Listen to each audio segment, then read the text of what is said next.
Hello बच्चों, कैसे आप लोग। फाइनल अकाउंट्स के फर्स्ट लेक्चर में आप सभी का स्वागत है। अगर मैं इस चैप्टर की बात करूं फाइनल अकाउंट्स की, तो एग्जाम के लिए बेहद इंपॉर्टेंट चैप्टर है। इसकी जो आपके एग्जाम में वेटेज रहती है रफली ऑन एन एवरेज, वो रहती है 10 मार्क्स से लेके 20 मार्क्स तक की भी। यस, यानी आउट ऑफ आपके पूरे 100 नंबर का जो पेपर होता है उसमें 20 नंबर तक का भी इसमें ओवरऑल वेटेज का क्वेश्चन आ जाता है। काफी इंपॉर्टेंट चैप्टर है आपके लिए। लेकिन अच्छी बात यह है कि मेजरली जो ये आपका जो चैप्टर है वो आपने ऑलरेडी अपने 11th क्लास में पढ़ रखा है। तो आपको ये पढ़ते वक्त ऐसा नहीं लगेगा कि आप कुछ नया पढ़ रहे हो। हालांकि इसमें कुछ नई चीजें भी पढ़ेंगे हम लोग, लेकिन वैसे आपको ओवरऑल ऐसा नहीं लगेगा आप कुछ नया पढ़ रहे हो। हाँ, कुछ चीजें आप भूल गए होगे, वो एक अलग बात है, बट ऐसा आपको नयापन फील नहीं होगा अगर आपने क्लास 11 में थोड़ी बहुत भी पढ़ाई करी थी तो। ठीक है, चलो। तो सबसे पहले तो मैं इसका एक ओवरव्यू आपको दे देता हूं पूरे इस फाइनल अकाउंट्स के चैप्टर का। ठीक है, तो आप इसको नोट कर सकते हैं अभी चाहे तो। ओवरव्यू। तो ये जो आपका फाइनल अकाउंट्स का चैप्टर है, ये 2 यूनिट्स में डिवाइडेड है। ये पूरा चैप्टर आपका 2 यूनिट्स में डिवाइडेड है। पहले तो आप इस बात का ध्यान रखना, यहां पे जो हम फाइनल अकाउंट्स की बात कर रहे हैं, हम बात कर रहे हैं फॉर सोल प्रोप्राइटर्स ओनली। तो हम लोग सिर्फ सोल प्रोप्राइटर्स की फाइनल अकाउंट्स की यहां पे बात करेंगे इस पूरे चैप्टर में। ठीक है, तो ये जो final accounts of sole proprietors है, ये ओवरऑल 2 यूनिट्स में डिवाइडेड है। पहला यूनिट है unit 1, final accounts of non manufacturing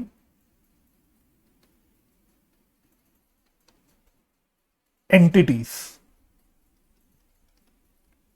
और दूसरा यूनिट है आपका final accounts of manufacturing entities.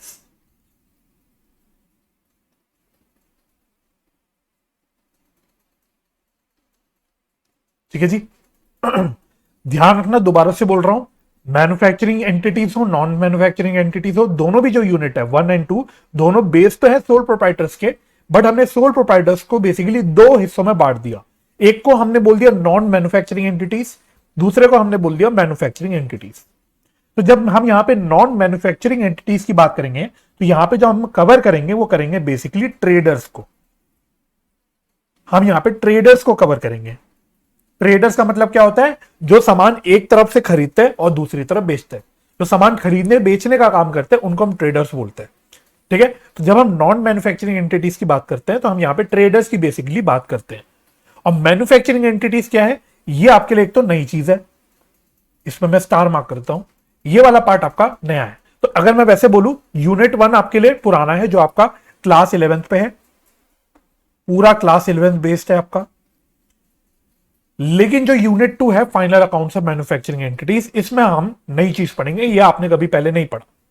तो मैन्युफैक्चरिंग एंटिटीज होती क्या है? बेसिकली नाम से पता लग रहा है, मैन्युफैक्चरिंग मतलब ऐसी एंटिटीज जो मैन्युफैक्चरिंग करती हैं, यानी अपना सामान खुद बनाती है, खुद मैन्युफैक्चर करती है और फिर उसको आगे बेचती है। ट्रेडर्स में हम क्या बोलते हैं? ट्रेडर्स अपना सामान खुद नहीं बनाते, वो एक तरफ से खरीदते हैं और दूसरी तरफ आगे जाके बेच देते हैं, है ना। एक दाम पे खरीदते हैं और उसमें प्रॉफिट ऐड करके आगे बेच देते हैं, ये होता है ट्रेडर्स। लेकिन मैन्युफैक्चरिंग एंटिटीज कौन सी होती है? जो अपना सामान बनाती भी हैं और फिर आगे उसको बेचते भी है, राइट। अच्छा, अब आज के लेक्चर में, बल्कि अब हमारा आज से जो लेक्चर स्टार्ट होगा, हम लोग पहले कवर करेंगे अपना फर्स्ट यूनिट। हम अपना पहले फर्स्ट यूनिट कवर करेंगे और फिर हम अपने यूनिट 2 पे कूदेंगे। ठीक है, तो फर्स्ट फ्यू लेक्चर्स जो इस टॉपिक पे होंगे, पूरे फाइनल अकाउंट्स के होंगे, वो होंगे ऑन नॉन मैन्युफैक्चरिंग एंटिटीज। तो पहले हम इसको खत्म करेंगे और फिर हम अपना सेकंड यूनिट स्टार्ट करेंगे। ठीक है जी। लेकिन ये जो मेरी पूरी वीडियो सीरीज होगी, ये होगी फाइनल अकाउंट्स के नाम से। तो हमारा जो पूरा वीडियो सीरीज चलेगा वो चलेगा फाइनल अकाउंट्स के नाम से। यहां हम अलग अलग बांट के नहीं चलेंगे, ऑल्दो आपकी किताब में अलग अलग चैप्टर की तरह दे रखे हैं, लेकिन हम इसको पूरा एक चैप्टर मान के चलेंगे। हाँ, लेकिन हम पहले स्टेप बाय स्टेप चलेंगे। पहले हम लोग नॉन मैन्युफैक्चरिंग एंटिटीज को खत्म करेंगे और फिर हम मैन्युफैक्चरिंग एंटिटीज पे आएंगे। आई होप आप समझ पा रहे होंगे मैं आपसे क्या कहना चाह रहा हूं। ठीक है, तो आप इसका ओवरव्यू लिख सकते हो चाहे तो, वैसे आपको खुद समझ भी आ जाएगा, बट आप इसको लिख सकते हो आप चाहो तो। चलिए, तो बिना किसी देरी के मैं अपने लेक्चर को शुरू करता हूं।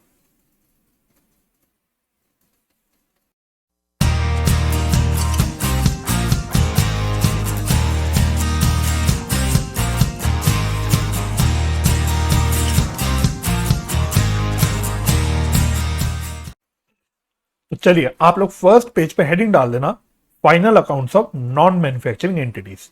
ठीक है, जब मैं final accounts of non manufacturing entities की बात करता हूं, तो मैंने आपको एक तो पहले भी बता दिया, हम यहां पे स्पेसिफिकली बात करेंगे ट्रेडर्स की।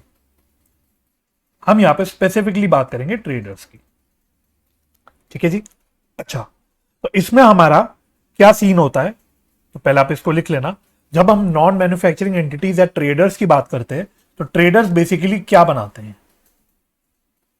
कौन से फाइनल अकाउंट्स बनाते हैं, ये तो आप बचपन में भी पढ़ चुके हो, आपको याद भी होगा।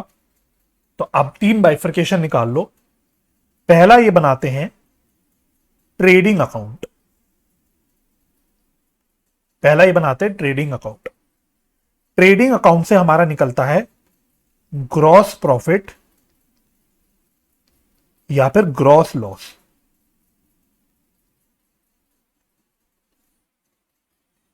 फिर सेकंड हम बनाते हैं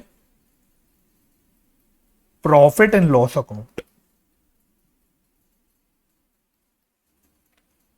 प्रॉफिट एंड लॉस अकाउंट में हमारा निकलता है नेट प्रॉफिट या नेट लॉस। और फाइनली हमारा थर्ड बनता है बैलेंस शीट। ठीक है जी। अच्छा, एक बात और जो आपको पता होनी चाहिए, trading account and profit and loss account को कलेक्टिवली बोला जाता है इनकम स्टेटमेंट।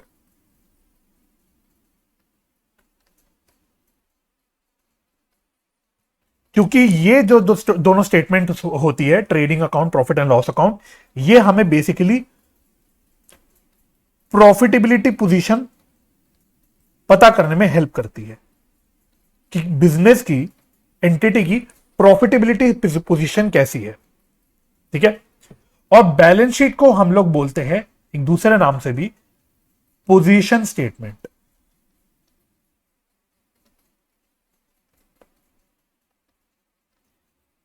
ये बेसिकली फाइनेंशियल पोजीशन दर्शाती है किसी भी बिजनेस की। ठीक है, ये सारी चीजें आपके लिए नई नहीं है, ये चीजें आपको ऑलरेडी आती हैं, ये आप लोगों ने ऑलरेडी कहीं ना कहीं पढ़ रखी है, 11वीं में भी पढ़ रखी है, 12वीं में भी पढ़ रखी है। So you know all these things, but फिर भी हम एक बार जस्ट इसको बेस बनाते हुए चल रहे हैं। ठीक है, तो इस चैप्टर में हमको क्या सीखना है, इसका मतलब हमको ये तीनों फाइनल अकाउंट्स बनाने सीखने हैं। तो सबसे पहले हम लोग क्या सीखेंगे, ट्रेडिंग अकाउंट बनाना, फिर हम लोग सीखेंगे प्रॉफिट एंड लॉस अकाउंट बनाना, और फिर हम लोग सीखेंगे बैलेंस शीट बनाना। ठीक है, और फिर हम तीनों को एक साथ भी करेंगे। वंस हमने तीनों को टुकड़ों टुकड़ों में सीख लिया, फिर हम एक साथ सीखेंगे कि भाई रियलिटी में प्रैक्टिकली तो ऐसा तो है नहीं ना, खाली ट्रेडिंग अकाउंट अलग से बनेगा, प्रॉफिट एंड लॉस अलग से बनेगा, बैलेंस शीट अलग से बनेगा। प्रैक्टिकली तो कोई भी बिजनेस अपनी सारे फाइनल अकाउंट्स एक साथ तैयार करेगी। तो एक बार हमने टुकड़ों टुकड़ों में स्टेप बाय स्टेप चीजें सीख ली, फिर हम एक साथ चीजों को बनाना सीखेंगे। अच्छा, जब फाइनल अकाउंट्स की हम बात करते हैं तो उसमें हमने ये तीनों स्टेटमेंट्स की तो बात कर ली, लेकिन साथ ही साथ हमको इसमें एक चीज और सीखनी पड़ती है जो बहुत जरूरी हो जाती है, वो होती है एडजस्टमेंट्स। यानी हमें अपना फाइनल अकाउंट बनाने के लिए अपने कुछ एडजस्टमेंट्स भी करनी पड़ती हैं। तो इस चैप्टर में हम लोग वो एडजस्टमेंट्स भी कवर करेंगे। तो हमारा ये वाला जो चैप्टर है, मैं स्पेसिफिकली फर्स्ट यूनिट की बात कर रहा हूं, इसमें हमें क्या सीखना है, trading account, profit and loss account, balance sheet and adjustments. और फिर हमको सबको कलेक्टिवली देखना है। जो आपके एग्जाम में जो बड़े क्वेश्चन आएंगे, स्पेशली 10 नंबर, 15 नंबर, 20 नंबर के, उसमें आपको पूरा एक साथ काम करना होगा। समझ आ रही बात आपको, राइट? चलिए, तो हम लोग सीखते हैं, तो स्टेप बाय स्टेप चलेंगे। तो सबसे पहले हम लोग स्टार्ट करते हैं ट्रेडिंग अकाउंट से। तो ट्रेडिंग अकाउंट से हम लोग शुरुआत करते हैं, तो आ जाओ।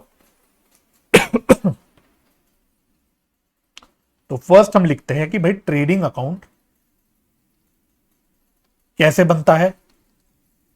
ट्रेडिंग अकाउंट कैसे बनता है, तो ट्रेडिंग अकाउंट से हम लोग क्या निकालते हैं, ये मैंने आपको ऑलरेडी ऊपर बता दिया। इससे हम लोग निकालते हैं ग्रॉस प्रॉफिट या ग्रॉस लॉस। ग्रॉस प्रॉफिट या ग्रॉस लॉस। तो सर ग्रॉस प्रॉफिट या ग्रॉस लॉस होता क्या है?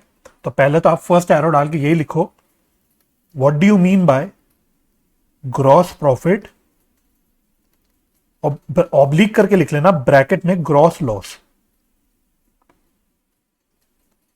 तो ये कैसे निकलता है हमारा? ये निकलता है नेट सेल्स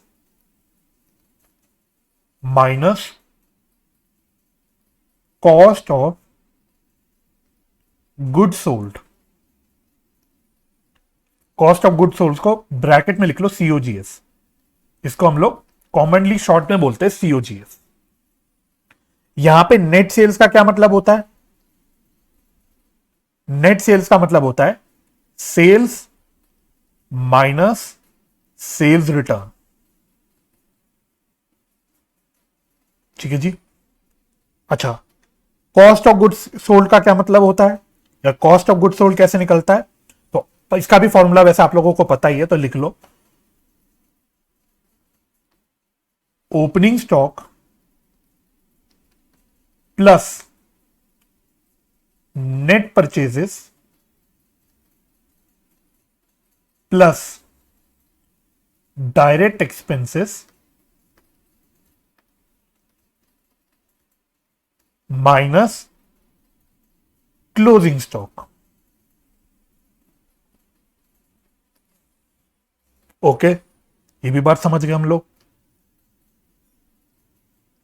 नेट परचेजेस क्या होती हैं? नेट परचेजेस का क्या मतलब होता है? तो जब नेट सेल्स मैंने बोला सेल्स माइनस सेल्स रिटर्न, तो नेट परचेजेस का क्या मतलब होता होगा? Purchases minus purchase return. अच्छा, आपको एक बात और पता होनी चाहिए, सेल्स रिटर्न का दूसरा टेक्निकल नाम क्या होता है? सेल्स रिटर्न का टेक्निकल नाम क्या होता है? Return inwards. ठीक है, तो ये भी लिख लो आप लोग ब्रैकेट में चाहे तो, रिटर्न इनवर्ड्स। रिटर्न इनवर्ड्स क्यों बोल रहे हैं? क्योंकि कस्टमर हमें सामान वापस करता है, तो यानी जो हमने कस्टमर को सामान बेचा था अब वो हमारे पास वापस आ जाता है, तो इसलिए हम लोग बोलते थे return inwards. Similarly purchase return को हम लोग टेक्निकली दूसरे नाम से क्या बोलते हैं? रिटर्न आउटवर्ड्स, है ना। Similarly return outward same basis है आपका। जो हम परचेज वापस करते हैं, हम लोग अपने सप्लायर्स को सामान वापस करते हैं, तो उससे क्या होता है? हमारा सामान हमारे बिजनेस से बाहर चला जाता है, इसलिए हम इसको बोल देते हैं रिटर्न आउटवर्ड्स। राइट, तो ये सारी चीजें आपको ऑलरेडी पता है। आपको ऐसा लग रहा होगा अभी तो ये आप मजे मजे में पढ़ रहे हो, कुछ खास ऐसा कुछ है ही नहीं। तो यही है आपका, बेसिकली सारी चीजें यही है।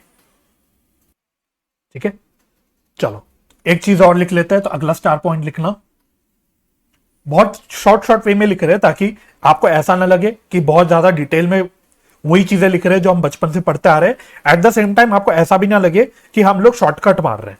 ठीक है, तो हम एक बैलेंस्ड अप्रोच लिख रहे हैं। चलो, अब हो गया हमारा नेक्स्ट जो मुझे आपको लिखवाना है वो है examples of direct expenses. Direct expenses के क्या एग्जाम्पल हो सकते हैं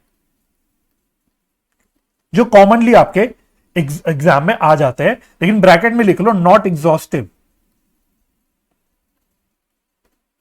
तो ऐसा नहीं है कि जो लिस्ट लिखवा दी वही है, कुछ नाम बदल के आ नहीं सकता। आपको खुद आइडेंटिफाई करना होता है बेसिकली कि आपके क्या डायरेक्ट एक्सपेंसेस है, बट कॉमनली यही वाले होते हैं, कॉमनली यही वाले होते हैं। चलो, तो इसमें लिखना फ्रेट या कैरेज इनवर्ड्स। इनवर्ड्स पे गोला लगा लेना। सेकंड, वेजेस, वेजेस, है ना। Third, custom duty, custom duty. Fourth, fourth लिखना गैस, वाटर, फ्यूल, पावर, है ना। ये सारे जो आपके हैं ये भी आपके डायरेक्ट एक्सपेंसेस की तरह ही माने जाते हैं। फिर हो गए आपके फैक्ट्री एक्सपेंसेस। फैक्ट्री एक्सपेंसेस हालांकि मेरे ख्याल से इतना रेलिवेंट नहीं है, क्योंकि जब हम फैक्ट्री एक्सपेंसेस की बात करते हैं, जब भी हम फैक्ट्री की बात करते हैं तो फैक्ट्री में हम लोग मैन्युफैक्चरिंग एंटिटीज की बात कर रहे हैं, तो मैन्युफैक्चरिंग एंटिटीज की बात तो अलग से होगी। बट फिर भी अगर आपको कहीं दिख जाए किसी सवाल में फैक्ट्री एक्सपेंसेस, तो ये भी आप डायरेक्ट एक्सपेंस की तरह ही ट्रीट करना। ठीक है जी, चलो। सिमिलरली एक खर्चा जो वैसे दिखता नहीं है लेकिन फिर भी लिखवा देते हैं, क्योंकि आपके एक तो बुक में भी दे रखा है, तो हो सकता है कभी एग्जाम में वो दे दे आपको, रॉयल्टी ऑन प्रोडक्शन। तो हमें कभी अपने कुछ प्रोडक्शन वगैरह करने के लिए कुछ रॉयल्टी की पेमेंट करनी पड़ सकती है। हम सपोज किसी और का रजिस्टर्ड नो हाउ अप्लाई करके अपनी मैन्युफैक्चरिंग कर रहे हैं, तो जिस भी बंदे का हम लोग नो हाउ लगा के मैन्युफैक्चरिंग कर रहे हैं, तो उसको हो सकता है हमको कुछ बदले में रॉयल्टी देनी पड़े, तो इसलिए वो रॉयल्टी और प्रोडक्शन आपका डायरेक्ट एक्सपेंस ही हो जाता है, राइट। तो एटसेट्रा एटसेट्रा। अच्छा, एक बात का ध्यान रखना, एक बात का ध्यान रखना, मैं यहां ब्रैकेट में लिख लेता हूं। कभी अगर आपको एग्जाम में या क्वेश्चन में ऐसे लिख के दिख जाए wages and salaries, wages and salaries, तो आपको क्या ध्यान रखना है कि पहला शब्द आ रहा है इसमें वेजेस, तो हमको इसको वेजेस की तरह ही ट्रीट करना है, यानी डायरेक्ट एक्सपेंस की तरह ही ट्रीट करना है। ठीक है, तो आप ब्रैकेट में लिख लो वेजेस एंड सैलरीज, अगर आपको दिख जाए तो उसको भी हमको वेजेस की तरह ही ट्रीट करना है, डायरेक्ट एक्सपेंस ही मान के चलना। ठीक है, एटसेट्रा हो गए हमारे एग्जांपल्स मोटे मोटे। तो आपको वैसे कभी दिक्कत होगी नहीं, मुझे नहीं लगता आपको दिक्कत होगी कभी भी डायरेक्ट एक्सपेंस आइडेंटिफाई करने पे, आई डोंट थिंक। ठीक है, आप क्वेश्चन जब करोगे आगे जाके और आपने देखे भी होंगे क्वेश्चंस, तो आपको पता लग जाएगा, खुद ही देख के समझ जाओगे कि कौन से डायरेक्ट है कौन से इनडायरेक्ट है, क्योंकि इतने समझदार अब आप हो चुके हो, है ना। अब ये सब्जेक्ट जो है अकाउंट, इससे आप रूबरू हो चुके हो, आपको 2-3 साल हो गए पढ़ते पढ़ते, so you are very well versed with this subject, तो आपको ऐसी कोई दिक्कत नहीं होगी, मैं काफी कॉन्फिडेंट हूं। ठीक है जी, तो ये तो कुछ बातें हो गई। अच्छा, अभी कुछ चीजें और हमें पता होनी चाहिए। हमारा फॉर्मेट ऑफ ट्रेडिंग अकाउंट क्या होता है, फॉर्मेट ऑफ ट्रेडिंग अकाउंट। तो जब हम फॉर्मेट की बात करेंगे तो सबसे पहले हमें हेडिंग प्रॉपरली डालनी है, ट्रेडिंग अकाउंट ऑफ जो भी एंटिटी का नाम है, फॉर द ईयर एंडेड, जो भी डेट पे हमारा अकाउंटिंग ईयर खत्म हो रहा है। ठीक है, तो ये हमारा फॉर्मेट बनता है इस तरह से। तो ये आपका इस प्रकार का एक टी शेप्ड अकाउंट होता है। तो ये हो गया पर्टिकुलर्स, रुपीस, पर्टिकुलर्स, रुपीस, ये क्रेडिट साइड, ये डेबिट साइड। को जरा ठीक कर लेता हूं।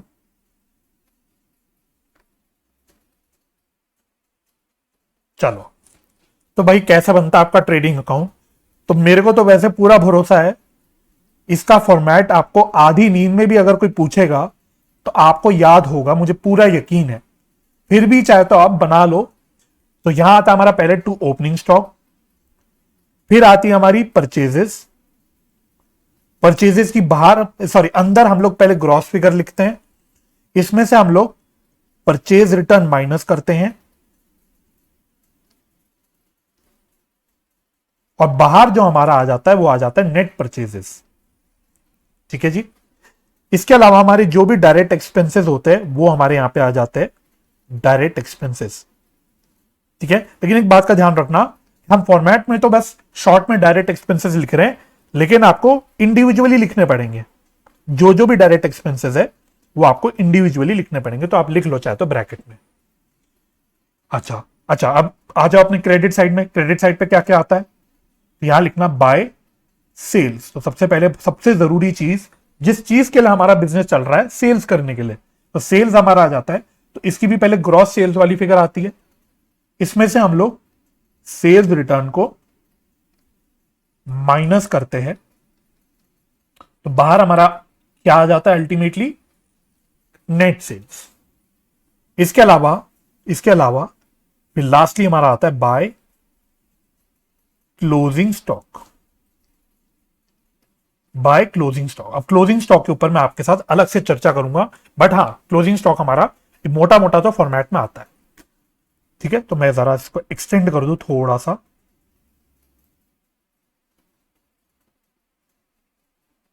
चलो, राइट, बस तो इसके साथ मेरा ट्रेडिंग अकाउंट खत्म हो जाता है। वंस मेरा ट्रेडिंग अकाउंट बन गया तो मेरा कुछ बैलेंसिंग फिगर बचता है। वो बैलेंसिंग फिगर या तो यहां बच सकता है या तो वो यहां बच सकता है। हालांकि मोस्टली तो डेबिट साइड ही बचता है, बट रूल नहीं है, कोई बैलेंसिंग फिगर तो कहीं पे भी बच सकता है। तो अगर डेबिट साइड पे यानी यहां बच रहा है तो इसको हम लोग क्या बोलते हैं, ग्रॉस प्रॉफिट। Gross profit. और इसको हम लोग ट्रांसफर कहां कर देते हैं, इसको हम लोग प्रॉफिट एंड लॉस अकाउंट में ट्रांसफर कर देते हैं।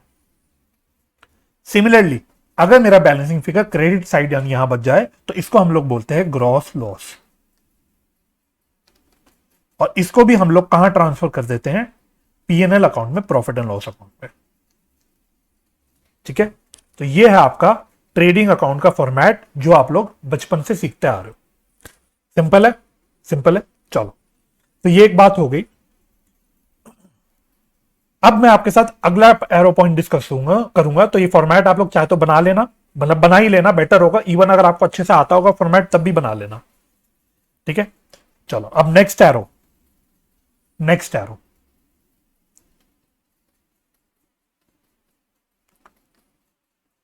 अब जो नेक्स्ट एरो है वो हो सकता है आप लोगों को याद ना हो, लेकिन बहुत सिंपल पॉइंट है। Closing entries with respect to trading account. कभी कभी आपके कुछ क्वेश्चंस में आपको वो ट्रेडिंग अकाउंट बनाने के साथ साथ कुछ क्लोजिंग एंट्रीज भी पूछ सकता है। तो क्लोजिंग एंट्रीज आपको क्या करना है भाई, देखो क्लोजिंग एंट्रीज कुछ नहीं है, जो आपने ट्रेडिंग अकाउंट बनाया ना इसी को आपको जर्नल में कन्वर्ट करना है। इसको आपको जर्नल फॉर्मेट में कन्वर्ट करना है और आपकी क्लोजिंग एंट्रीज बन जाएगी। कैसे,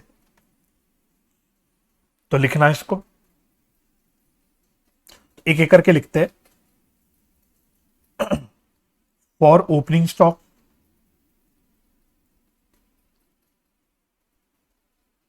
ओपनिंग स्टॉक के लिए क्या एंट्री होगी, तो देख लो ओपनिंग स्टॉक में क्या हो रहा है, ट्रेडिंग अकाउंट के डेबिट साइड पे टू ओपनिंग स्टॉक आ रहा है, तो इसको आप जर्नल फॉर्मेट में नहीं लिख सकते।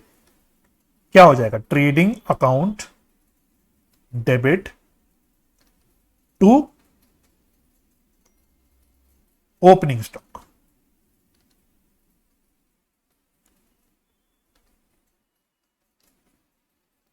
ठीक है, सेकेंड फॉर परचेजेस। तो परचेजेस में हम क्या कर रहे हैं, तो परचेजेस में आके देख लो, परचेजेस में भी हम लोग इसको डेबिट साइड पे दिखा रहे हैं, पर ध्यान रखना परचेजेस हमारी जो ट्रेडिंग अकाउंट में डेबिट साइड पे आती है वो नेट परचेजेस आती है। ये नेट परचेजेस आती है, चाहे तो आप लिख लो यहां पे, ये है नेट परचेजेस। तो इसको हम लोग जर्नल एंट्री में कैसे बनाएंगे, इसको हम लोग जर्नल एंट्री में कैसे बनाएंगे,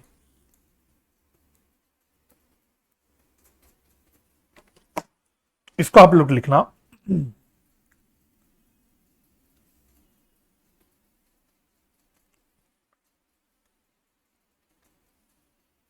trading account debit, trading account debit, एक लाइन छोड़ के लिखना to purchases account, to purchases account, और यहां लिखना परचेज रिटर्न अकाउंट। क्या आप लोग समझ पाए या आपने क्या लिखा, या ये हमने क्या लिखा, हमने क्या लिखा। तो इसको एग्जाम्पल के तौर पे ऐसे लिख लो, अगर आप इसको एग्जाम्पल के तौर पे बोलो, सपोज मेरी टोटल परचेजेस थी 100 रुपए की, सपोज मेरी टोटल परचेजेस थी 100 रुपए की, उसमें से मेरा 20 रुपए का परचेज रिटर्न है, 20 रुपए का परचेज रिटर्न है। तो मेरे ट्रेडिंग अकाउंट में कितना जाएगा, ट्रेडिंग अकाउंट में तो हम लोग नेट परचेज लेके जाते हैं, तभी तो हम लोग इनर कॉलम में परचेज रिटर्न माइनस करते हैं।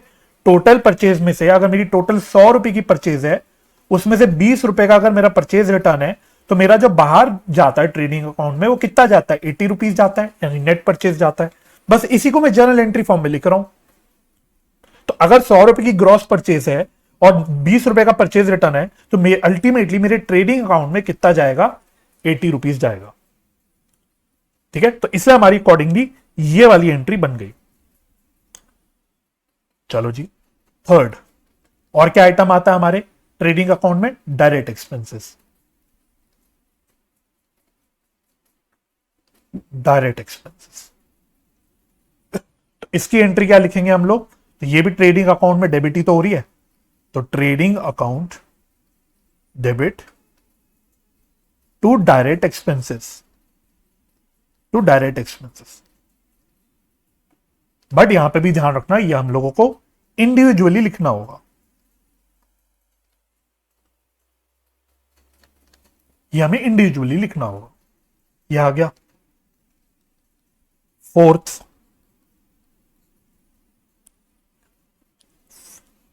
फोर्थ में आ गया हमारा, अब अगला है ना, डेबिट साइड पूरा हो गया, अभी ग्रॉस प्रॉफिट छोड़ दो, ग्रॉस प्रॉफिट और ग्रॉस लॉस का अभी के लिए इग्नोर करो। अभी आपका बाकी चीजें हो गई, ब्लैक पेन से जो हमने लिखा हुआ है वो सारी चीजें हो गई।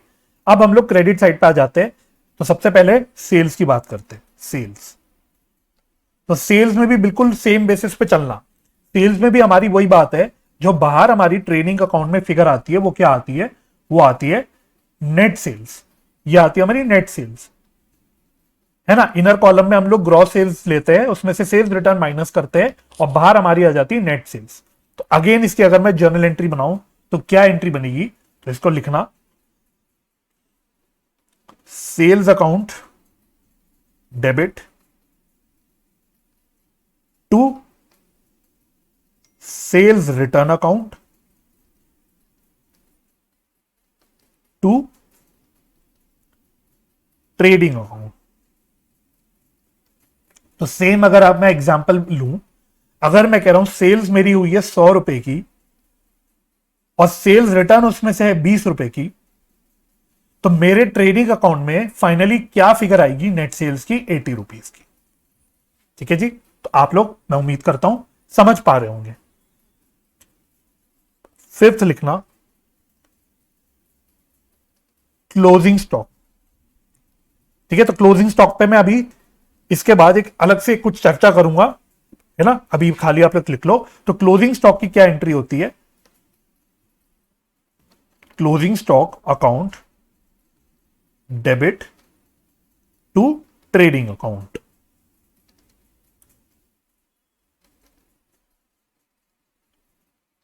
ठीक है जी, चलो। 6 लिखना transfer of gross profit oblique gross loss to PNL account. तो अब हमने सारी चीजें डाल दी, अब मेरा क्या बच गया, ग्रॉस प्रॉफिट या ग्रॉस लॉस। तो यहां पे दो बाइफर्केशन चाहे तो कर लेना, यहां लिखना ग्रॉस प्रॉफिट, यहां लिखना ग्रॉस लॉस। तो ग्रॉस प्रॉफिट के लिए हम लोग क्या एंट्री करते हैं, हम लोग लिखते हैं trading account debit to profit and loss account.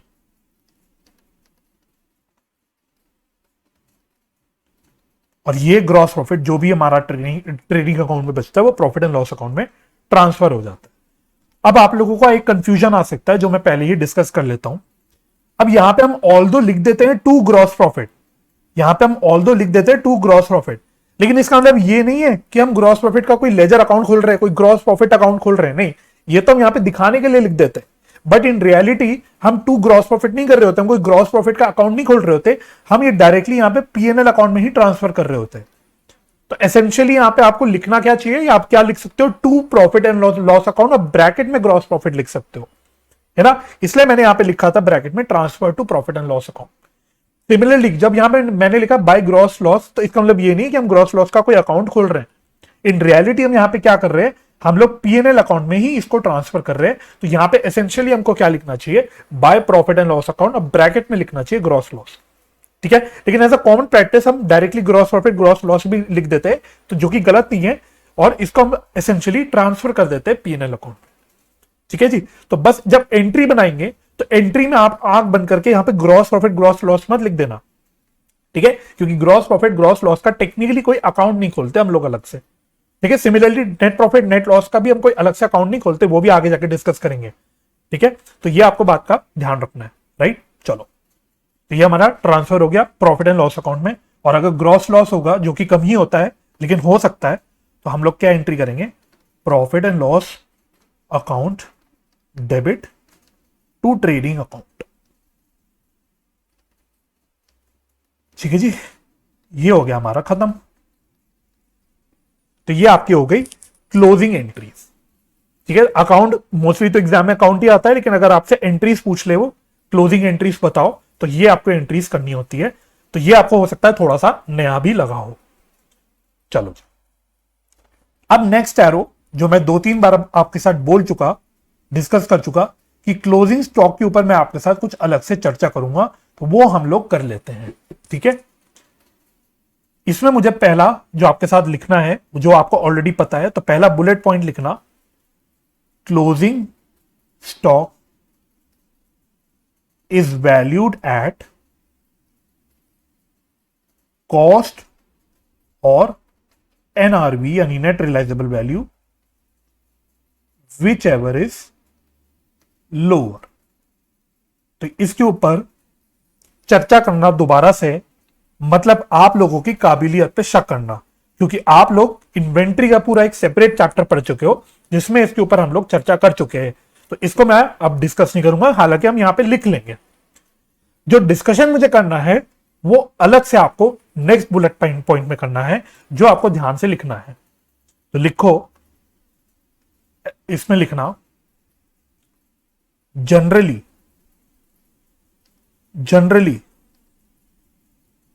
closing stock is not given in trial balance.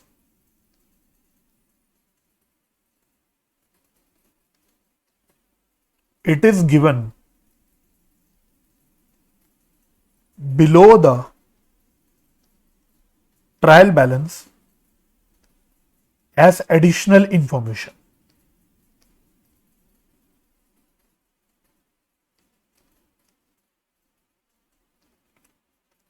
However, if closing stock is given in trial balance,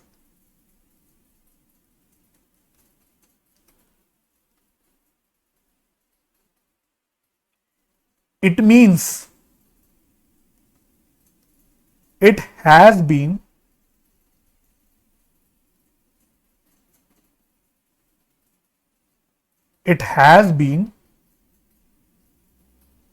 adjusted, bracket में लिखो, that is deducted from purchase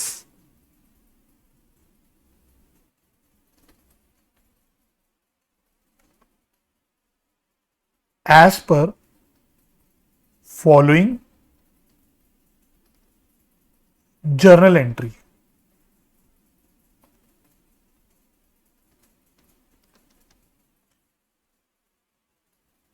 closing stock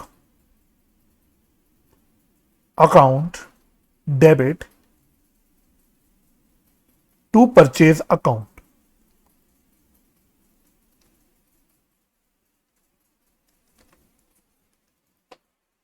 ठीक है जी, तो ये point आप लिख लेना। ये पॉइंट वैसे मैं आपको बता दूं, ये पॉइंट भी आप ऐसे 11th क्लास में पढ़ते हो, बट मुझे पूरा भरोसा है कि ये मेजॉरिटी बच्चों को याद नहीं होगा, तो इसलिए इसको केयरफुली लिख लेना। इस पे आप लोग 2 स्टार मार्क्स कर लो, ताकि आपको याद रहे जब आप इसको रिवाइज करो। इसका क्या मतलब है, हमने बोला जो आपका क्लोजिंग स्टॉक होता है, आपके जो फाइनल अकाउंट्स के जो क्वेश्चंस होते हैं, उसमें क्या होता है, एसेंशियली आपके ट्रायल बैलेंस दिया होता है, जिसके बेसिस में जो भी फाइनल अकाउंट्स बनाने होते हैं वो आपसे पूछ लेता है। तो क्लोजिंग स्टॉक जो होता है आपको ट्रायल बैलेंस में अक्सर नहीं दिया होता। क्लोजिंग स्टॉक आपको एडिशनल इंफॉर्मेशन में ट्रायल बैलेंस के बाहर दिया होता है जनरली। लेकिन गलती से अगर आपको किसी क्वेश्चन में कभी आपको क्लोजिंग स्टॉक ट्रायल बैलेंस में दिख जाए, इसका क्या मतलब होता है कि क्लोजिंग स्टॉक हमने परचेज में से एडजस्ट कर दिया। आप एक बात समझो, ट्रायल बैलेंस में जो भी अकाउंट आते हैं, जिन भी अकाउंट के बैलेंसेस आते हैं, इसका मतलब क्या होता है कि ट्रायल बैलेंस में जो भी अकाउंट्स आ रहे हैं उसके लिए हमने कोई जर्नल एंट्री पास कर रखी है। आपको प्रोसेस पता है, हमारा अकाउंटिंग का प्रोसेस क्या होता है? पहले हम लोग जर्नल एंट्री पास करते हैं, उन जर्नल एंट्रीज के बेसिस पे हम लोग लेजर पोस्टिंग करते हैं और लेजर बनाते हैं, फिर लेजर बना के हम उसके बैलेंसेस निकालते हैं और वो बैलेंसेस हम लोग ट्रायल बैलेंस में ट्रांसफर करते हैं। तो ट्रायल बैलेंस में जो भी खाते आ रहे होते हैं हमारे, वो आ ही इसलिए रहे होते हैं क्योंकि उसकी हमने कोई जर्नल एंट्री पास कर रखी है। अगर हमने किसी ट्रांजैक्शन की जर्नल एंट्री पास ही नहीं करी होगी तो नेचुरल सी बात है, जब हमने जर्नल एंट्री पास नहीं करी तो हमने लेजर पोस्टिंग नहीं करी होगी, और जब हमने लेजर पोस्टिंग नहीं करी होगी तो ट्रायल बैलेंस में भी वो नजर नहीं आ रहा होगा, है ना। तो अगर क्लोजिंग स्टॉक आपको ट्रायल बैलेंस में नहीं दिखता, इसका मतलब क्या है कि हमने क्लोजिंग स्टॉक की कोई अकाउंटिंग एंट्री पास नहीं कर रखी, इसलिए हम लोग क्लोजिंग स्टॉक की अकाउंटिंग एंट्री पास करते हैं जनरली, ये वाली। लेकिन अगर क्लोजिंग स्टॉक ट्रायल बैलेंस में आ रहा है, इसका मतलब क्या है कि क्लोजिंग स्टॉक हमने कोई एंट्री पास कर रखी है, तभी क्लोजिंग स्टॉक का बैलेंस ट्रायल बैलेंस में आ रहा है। लेकिन वो एंट्री हमने ये वाली नहीं पास कर रखी होगी, क्योंकि ये एंट्री जो मैं पास कर रहा हूं closing stock to trading account, ये तो मैं ट्रेडिंग अकाउंट बनाते वक्त पास कर रहा हूं। लेकिन क्वेश्चन में तो ट्रेडिंग अकाउंट वो आपसे बनाने बोलता है ना, यानी ट्रेडिंग अकाउंट अभी बना नहीं हुआ, लेकिन फिर भी क्लोजिंग स्टॉक का बैलेंस आपके ट्रायल बैलेंस में नजर आ रहा होता है।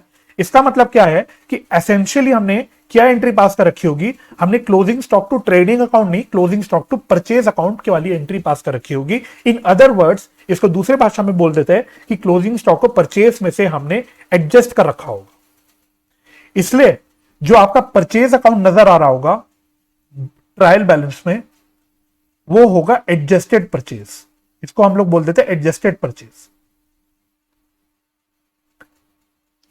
यानी परचेज की जो एक्चुअल फिगर है उसमें से हमने क्लोजिंग स्टॉक माइनस कर रखा होगा। इसका मतलब ये है, ठीक है। तो क्वेश्चन में आएगा भी एक, आज ही मैं डिस्कस करूंगा, तो वहां पे मैं आपको दोबारा से दिखा दूंगा, आपको समझ आ जाएगा क्वेश्चन से कि आपको क्या मतलब यहां पे बताया जा रहा है। ठीक है जी।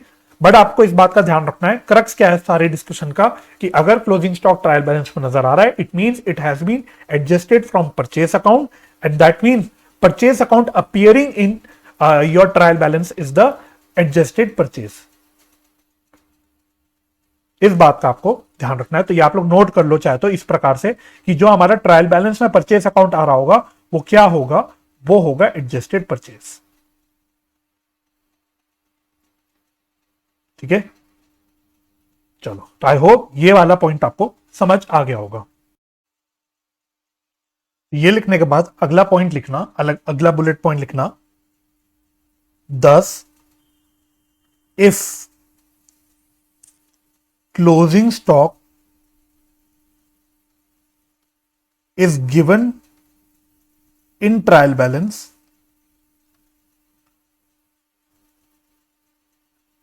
it will not be shown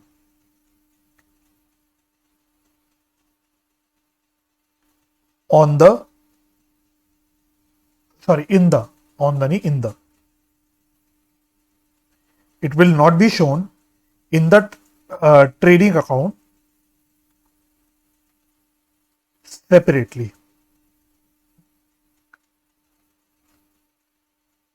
It will be shown in balance sheet only.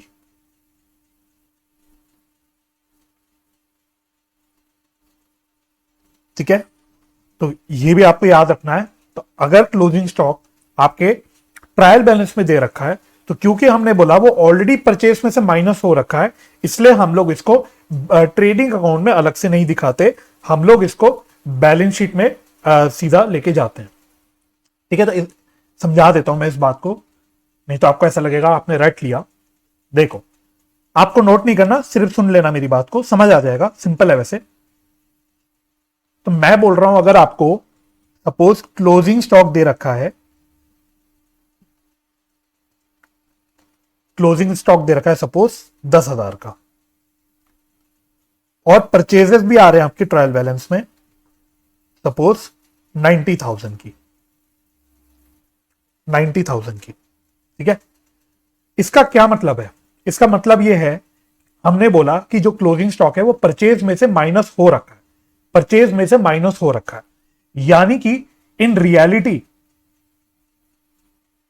Reality actual साल की मेरी परचेज रही होगी कितनी, मेरी साल की एक्चुअल परचेज रही होगी 1 लाख रुपए की, लेकिन क्योंकि हमने क्लोजिंग स्टॉक को परचेज में से एडजस्ट कर रखा है 10,000 रुपए के क्लोजिंग स्टॉक को, इसलिए हमारे ट्रायल बैलेंस में वो 90,000 रुपीज का दिख रहा है, ना कि 1 लाख रुपए का। ठीक है, तो आप पिक्चराइज कर पा रहे होगे, मैं उम्मीद कर रहा हूं, है ना, क्योंकि हमने ये वाली एंट्री पास कर रखी होगी, closing stock account debit to purchase account, है ना। टू परचेज अकाउंट का मतलब क्या है, परचेज अकाउंट को क्रेडिट कर रहे हैं। परचेज अकाउंट को क्रेडिट करने का क्या मतलब है, हम परचेज को कम कर रहे हैं, इसलिए हमारा जो ट्रायल बैलेंस में परचेज नजर आ रहा है वो 90,000 का नजर आ रहा है, लेकिन एक्चुअल में मेरा जो परचेज है वो कितने रुपए का होना चाहिए, 1 लाख रुपए का होगा। ठीक है, तो अगर ये क्लोजिंग स्टॉक मेरे ट्रायल बैलेंस में नजर नहीं आता, अगर क्लोजिंग स्टॉक मेरे ट्रायल बैलेंस में नजर नहीं आता, तो मैं ट्रेडिंग अकाउंट में कैसे चीज को दिखाता, मैं ट्रेडिंग अकाउंट जब मैं ट्रेडिंग अकाउंट बनाता तो यहां मैं लिखता टू परचेज 1 लाख, और यहां लिखता मैं बाय क्लोजिंग स्टॉक 10,000। ठीक है, ऐसा मैं लिखता, लेकिन क्योंकि क्लोजिंग स्टॉक ट्रायल बैलेंस में नजर आ रहा है और वो हमने मतलब परचेज में से एडजस्ट कर रखा है, तो इसका मतलब क्या है कि यहां पे हमें अलग से 10,000 का क्लोजिंग स्टॉक दिखाने की जरूरत नहीं, या हमारा ये ऑलरेडी क्लोजिंग स्टॉक माइनस करके ही नेट फिगर 90,000 ही आ रही है, ये हमारी नेट फिगर 90,000 ही आ रही है, इसलिए हमें क्लोजिंग स्टॉक अलग से दिखाना नहीं होता इन ट्रेडिंग अकाउंट, क्योंकि वो परचेज में से ऑलरेडी माइनस है, ये क्लोजिंग स्टॉक परचेज में से ऑलरेडी माइनस हो रखी है, इसलिए हमें यहां पे क्लोजिंग स्टॉक अलग से दिखाने की जरूरत नहीं होती। इसलिए मैंने बोला अगर क्लोजिंग स्टॉक ट्रायल बैलेंस में गिवन है, इसका मतलब परचेज से वो एडजस्टेड है, और हेंस आपको ट्रेडिंग अकाउंट में उसको अलग से क्रेडिट नहीं करना। हाँ, क्लोजिंग स्टॉक एक एसेट तो है, वो एक आपका एसेट है, तो बैलेंस शीट में तो आपने नजर आएगा, बैलेंस शीट में तो नजर आएगा, क्योंकि बैलेंस शीट में तो आपको सारे एसेट्स दिखाने हैं ना, तो closing stock is an asset, तो वो आपके बैलेंस शीट में तो नजर आएगा। ठीक है जी, तो मैं उम्मीद करता हूं ये अब आपको बात समझ आ गई होगी। ठीक है, तो अगर ये आपको बात समझ आ गई है तो चलो एक मैं आपको क्वेश्चन करवाता हूं आपके स्टडी मटेरियल का, तो आप लोग अपना स्टडी मटेरियल खोल सकते हो। इलस्ट्रेशन नंबर 1 देख लेते हैं कि आपको कितनी बात समझ आई है। अभी आपको समझ आ जाएगा, आपको पता लग जाएगा कि आपको ये बात कितनी समझ आई है। ठीक है, तो इलस्ट्रेशन नंबर 1, पेज नंबर बता देता हूं, पेज नंबर है 7.10 of your latest study material. चलो, तो पढ़ना क्वेश्चन क्या कहता है, बहुत ही छोटा सा सवाल है। Trial balance for the financial year ended 31 March 2020 of messrs Deepakshi shows following details. तो आपको एक ट्रायल बैलेंस दे रखी है, डेट देख लो कौन सी डेट की दे रखी है, 31 मार्च 2020, 31 मार्च 2020 की आपको ट्रायल बैलेंस दे रखी है। तो सबसे पहले आपको परचेज एंड सेल्स दोनों भी दे रखा है, डेबिट में दे रखा है परचेज, क्रेडिट पे दे रखा है सेल्स। आई होप आप ये बात समझ पा रहे होगे कि परचेज का बैलेंस होता है डेबिट बैलेंस, सेल्स का बैलेंस होता है क्रेडिट बैलेंस। इसलिए 10 लाख की बेसिकली मेरी परचेज है, 10 लाख की मेरी परचेज है, और 12 लाख की मेरी सेल्स है। ठीक है, सिमिलरली डेटर्स और क्रेडिटर्स दोनों भी दे रखा है, तो डेबिट साइड पे जो आ रहा होगा वो होंगे आपके डेटर्स, और क्रेडिट बैलेंस में जो आपका आ रहा है वो होंगे क्रेडिटर्स। फिर आपको देखो ओपनिंग स्टॉक दे रखा है 2 लाख का, बहुत अच्छी बात है। और अब आप नोटिस करना आपको क्लोजिंग स्टॉक दे रखा है ट्रायल बैलेंस के अंदर 3 लाख रुपए का, 3 लाख रुपए का क्लोजिंग स्टॉक आपको दे रखा है ट्रायल बैलेंस में। तो इसका मतलब क्या हो गया, इसका मतलब हो गया कि ये वाला क्लोजिंग स्टॉक हमने परचेज में से एडजस्ट कर रखा है, ये हमने परचेज में से एडजस्ट कर रखा है। ठीक है, तो अगर मैं सेम अभी जो मैंने आपके साथ डिस्कस किया, मैं आपसे पूछूं बताओ एक्चुअल परचेज कितनी रही होगी, एक्चुअल परचेज मेरी कितनी रही होगी, तो एक्चुअल परचेज कितनी रही होगी, ट्रायल बैलेंस में ऑल्दो आ तो रहा है 10 लाख रुपए का, लेकिन क्योंकि क्लोजिंग स्टॉक तो हमने दिख रहा है कि ट्रायल बैलेंस में आ रहा है, इसका मतलब क्या है कि क्लोजिंग स्टॉक भी हमने परचेज में से एडजस्ट किया होगा, डिडक्ट किया होगा। तो जो ये 3 लाख रुपए का क्लोजिंग स्टॉक हमने एडजस्ट किया है उसको मैं ऐड कर देता हूं, तो मेरी एक्चुअल फिगर आ रही होगी या एक्चुअल परचेज होगी मेरी साल की 13 लाख की। This would be my actual purchase, है ना। तो ये 13 लाख की परचेज में से मैंने 3 लाख का क्लोजिंग स्टॉक एडजस्ट किया होगा, इसलिए मेरा अल्टीमेटली जो ट्रायल बैलेंस में फिगर आ रही है, बैलेंस आ रहा है, वो आ रहा है 10 लाख रुपए का परचेज का। ठीक है, तो ये हमारा कॉन्सेप्ट है, यहां पे फंडा है पूरा। इसके अलावा आपको दे रखे हैं अदर एक्सपेंसेस एंड इनकम, ठीक है। तो अदर एक्सपेंसेस है मतलब इनडायरेक्ट वाले खर्चे, डायरेक्ट खर्चे नहीं होंगे, तो आपके ट्रेडिंग अकाउंट से रिलेटेड नहीं होंगे। फिर आपको fixed asset and long term liabilities दे रखी है, कैपिटल दे रखा है, तो एक छोटा सा आपको ये ट्रायल बैलेंस दे रखा है। नीचे देखो कहता है एडिशनल इंफॉर्मेशन में creditors as on 1 April 2019 is 3 lakh. देखो ट्रायल बैलेंस है हमारा 31 मार्च 2020 का, जिसमें हमारे क्रेडिटर्स कितने के आ रहे हैं 4 लाख के, और यहां आपको 1 अप्रैल 2019 का 3 लाख का क्रेडिटर दे रहा है। दैट मीन से आपको ओपनिंग बैलेंस बता रहा है क्रेडिटर्स का। तो ट्रायल बैलेंस में जो क्लोजिंग डेट पे बनता है हमारा ट्रायल बैलेंस, उस पे जो हमारा क्रेडिटर्स आ रहा है वो है क्लोजिंग बैलेंस। ये है मेरा क्लोजिंग बैलेंस, और जो नीचे आपको इंफॉर्मेशन में दे रखा है 1 अप्रैल का, वो है आपका ओपनिंग बैलेंस ऑफ क्रेडिटर्स। अब ये क्यों दे रखा है, किसी रीजन से ही दे रखा होगा, नीचे देख लेते हैं। You are required to calculate cost of goods sold, तो आपको एक तो कॉस्ट ऑफ गुड्स सोल्ड निकालना है, and amount paid to creditors during the year, तो आपको पूरे साल हमने क्रेडिटर्स को पेमेंट कितनी करी ये निकालना है इस क्वेश्चन में, और इसीलिए आपको क्रेडिटर्स का ओपनिंग बैलेंस भी अलग से दे रखा है। ठीक है जी, चलो तो सॉल्व करते हैं इसको, देखते हैं आपको कितना समझ आया। चलो तो लिखना इलस्ट्रेशन नंबर 1। इलस्ट्रेशन नंबर 1, तो अब आपकी फिगर देखते हुए चलना। तो सबसे पहले तो क्वेश्चन की रिक्वायरमेंट है कॉस्ट ऑफ गुड्स सोल्ड निकालने की। तो कॉस्ट ऑफ गुड्स सोल्ड का क्या फॉर्मूला हमने लिखा हुआ है, opening stock plus net purchase plus direct expenses minus closing stock, minus closing stock. तो ओपनिंग स्टॉक कितना है हमारा, तो ओपनिंग स्टॉक देख लो क्वेश्चन में कितना गिवन है 2 लाख का, प्लस परचेजेस कितने आ रहे हैं आपके ट्रायल बैलेंस में देख लेना 10 लाख के आ रहे हैं, प्लस डायरेक्ट एक्सपेंस कुछ है नहीं तो इसको 0 ले लो, और माइनस क्लोजिंग स्टॉक कितना दे रखा है आपका 3 लाख का। ठीक है, तो इतना लिखो आप लोग मेरे साथ साथ, इतना सभी बच्चे लिखो। तो मुझे पता है सभी बच्चों की जो आत्मा अंदर से बोल रही होगी वो यही करने को बोल रही होगी, लेकिन लेकिन लेकिन लेकिन आप लोग लिख लेना, आप लोग क्लोजिंग स्टॉक माइनस 3 लाख लिख लेना और इसको गोला मार के काट देना, इसको गोला मार के काट देना। क्यों, क्योंकि ये जो 3 लाख की क्लोजिंग स्टॉक है वो ऑलरेडी इस परचेज में से माइनस हो रखी है, माइनस हो रखी है। पूरा लिख लो, क्लोजिंग स्टॉक परचेज में से माइनस हो रखी है, यानी ये 3 लाख रुपए जो मैं यहां माइनस कर रहा हूं ये मुझे अलग से माइनस करना ही नहीं, क्योंकि ये जो 10 लाख की परचेज आ रही है ये ऑलरेडी माइनस करने के बाद ही आ रही है। तो मैं अगर दोबारा से माइनस 3 लाख लिख दूंगा तो हमारा डबल डबल बेसिकली हम क्लोजिंग स्टॉक को माइनस कर देंगे, क्योंकि लेकिन ये परचेज में से ऑलरेडी माइनस हो रखी है, इसलिए हमें यहाँ पे लिखने की जरूरत नहीं। और इसलिए हम लोग देखो ट्रेडिंग अकाउंट बनाते तो वहां पे भी आपको याद होगा, मैंने अभी थोड़ी देर पहले बताया था कि क्लोजिंग स्टॉक को हम अलग से क्रेडिट साइड पे नहीं दिखाते, क्योंकि वो परचेज में से ऑलरेडी माइनस हो रखा है। ठीक है, तो सारी चीजों का अपना लिंक है। ठीक है, तो हम यहाँ पे 3 लाख रुपए अलग से नहीं माइनस करेंगे, तो आप लोग भी लिख के काट देना, तो आपको अगली बार जब आप रिवाइज करोगे तो आपको ये चीज याद रहेगी। तो इसका मतलब मेरा कॉस्ट ऑफ गुड्स सोल्ड कितना आ रहा होगा 12 लाख, 12 लाख का मेरा कॉस्ट ऑफ गुड्स सोल्ड होगा। ठीक है जी, अच्छा सेकंड उसने बोला था बताओ साल के दौरान हमने क्रेडिटर्स को कितनी पेमेंट करी होगी। तो इसके लिए तो आपको कुछ नहीं करना, इसके लिए आप सिर्फ एक छोटा सा क्रेडिटर्स का अकाउंट बना दो। आप इसमें छोटा सा क्रेडिटर्स का अकाउंट बना दो, चलो है ना। तो क्रेडिटर का ओपनिंग बैलेंस इधर आएगा बाय बैलेंस बीडी, तो ये आपको एडिशनल इंफॉर्मेशन में दे रखा है 3 लाख, और क्लोजिंग बैलेंस यहां आएगा to balance CD, to balance CD, और ये आपको ट्रायल बैलेंस में दिख जाएगा कितना है 4 लाख। ठीक है जी, अच्छा जो क्रेडिट परचेजेस होती है वो हम यहां पर लिखते हैं बाय क्रेडिट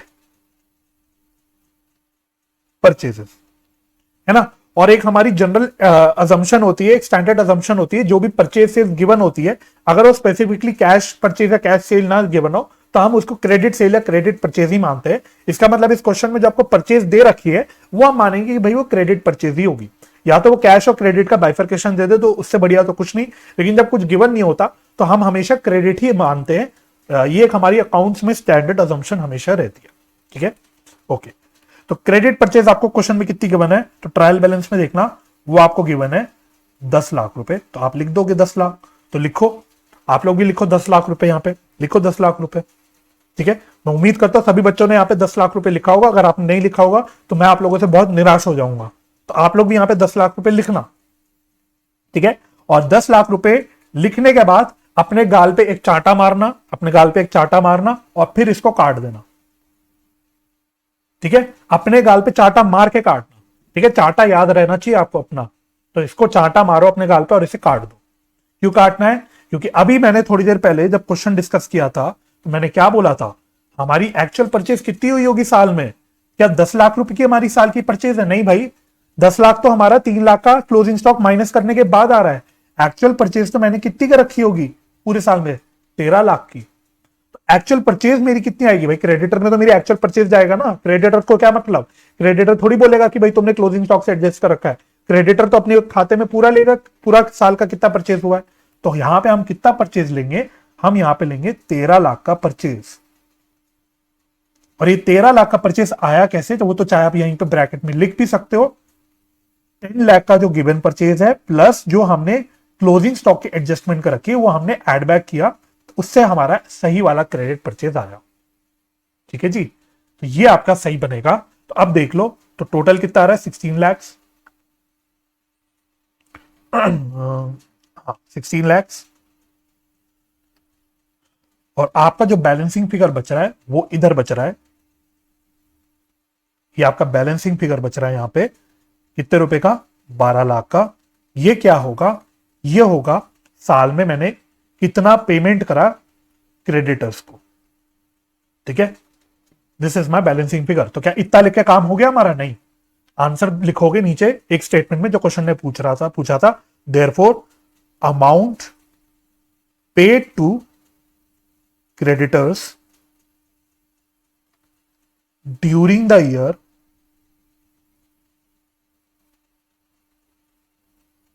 इज ₹12 lakhs। ये क्वेश्चन आपसे पूछा था, तो आप इसको एक आंसर एक स्टेटमेंट फॉर्म में लिख के दिखा दोगे।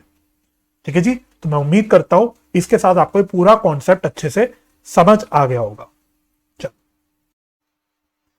अब हम अपना सेकेंड फाइनल अकाउंट डिस्कस करते हैं। Second type of account discuss करते हैं, that is profit and loss account. ठीक है, तो प्रॉफिट एंड लॉस अकाउंट क्यों बनता है, ये हम लोग स्टार्टिंग में डिस्कस भी कर चुके हैं और आपको पता भी है। Profit and loss account net profit या नेट लॉस निकालने के लिए बनता है। तो जब मैं बोलता हूं नेट प्रॉफिट नेट लॉस, इसका क्या मतलब होता है, तो सबसे पहले यही लिखना, net profit oblique net loss, bracket में लिखना नेट लॉस। ये कैसे निकलता है, ग्रॉस प्रॉफिट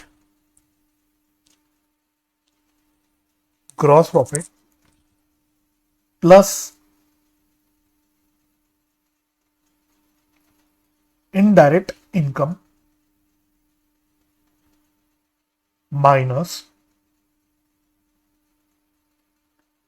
इनडायरेक्ट एक्सपेंस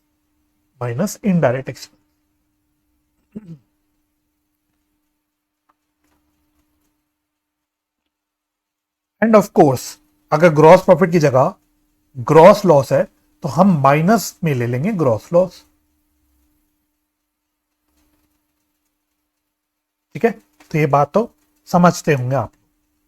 अब डिस्कस क्या करना है मुझे आपके साथ, examples of indirect incomes. Indirect incomes के क्या क्या एग्जाम्पल्स होते हैं, इसकी भी ब्रैकेट में लिख लो, नॉट एग्जॉस्टिव, है ना। एग्जॉस्टिव लिस्ट नहीं दे रहा कि भाई इतनी आएगी इसके अलावा कोई नहीं आएगी, लेकिन आपके रेफरेंस के लिए दे रहा हूं, बाकी आपको क्वेश्चन में देख के आइडेंटिफाई करना पड़ेगा। अगेन आइडेंटिफिकेशन में कोई भी दिक्कत मुझे नहीं लगता होगी। ठीक है, तो लिखो इसमें क्या क्या एग्जांपल्स हो सकते हैं। डिस्काउंट रिसीव्ड, फिर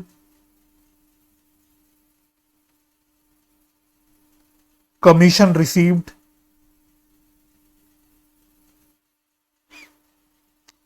और क्या हो सकता है, bad debts recovered,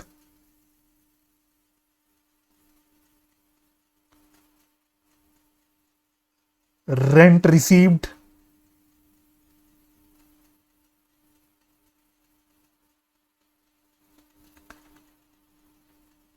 interest received,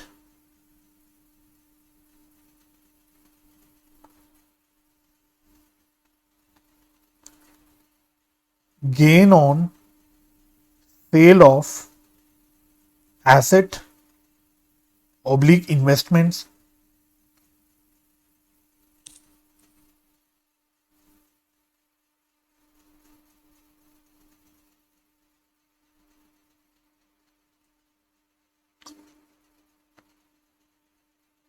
dividend received,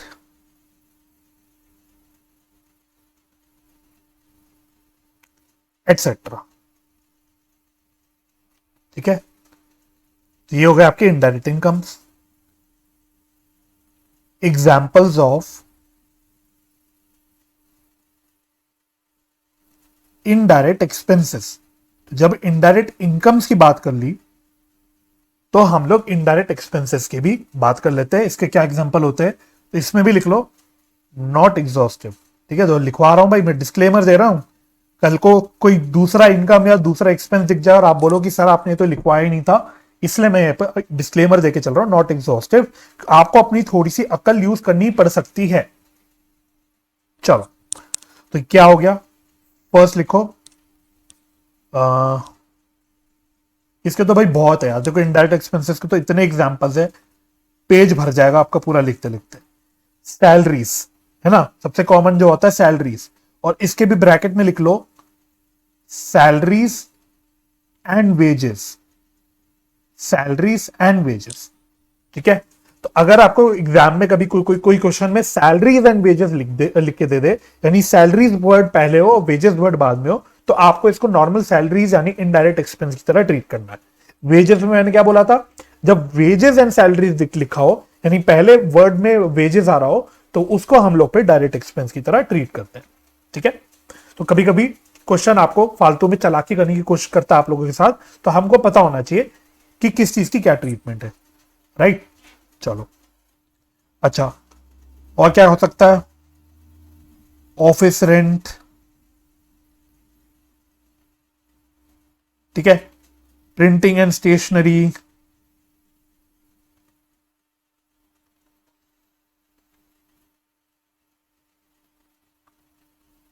insurance premium,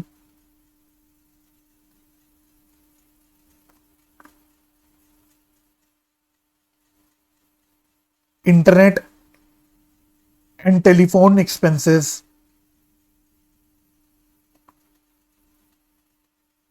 audit fee,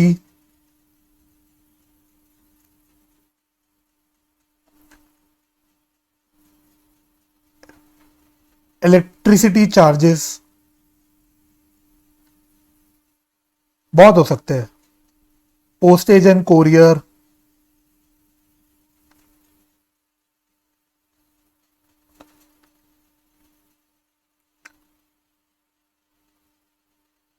discount allowed,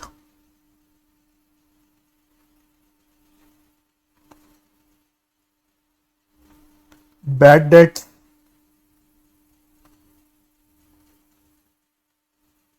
provision for doubtful debts created during the year,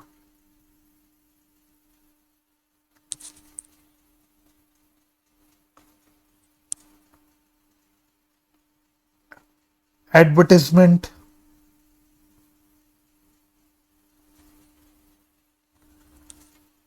bank charges,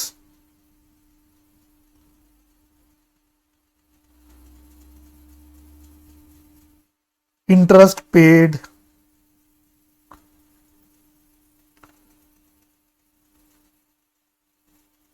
loss on sale of assets oblique investments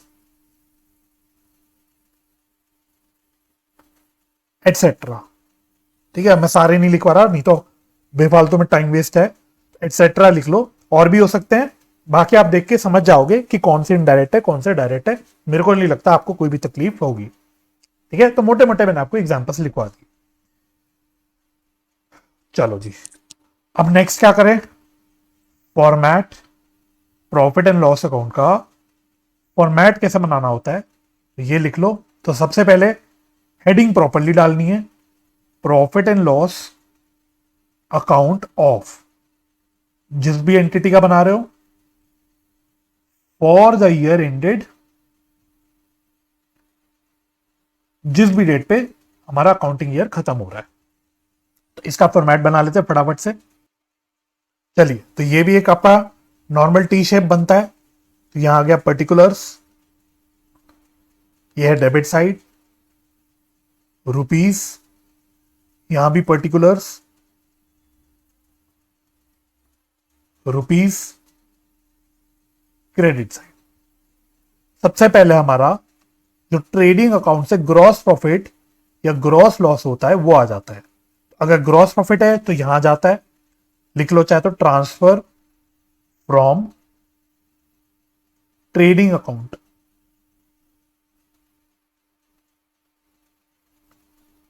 और अगर gross loss है खुदा ना खास्ता तो यहां पे आ जाता है to gross loss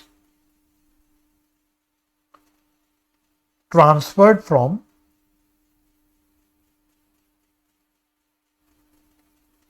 trading account.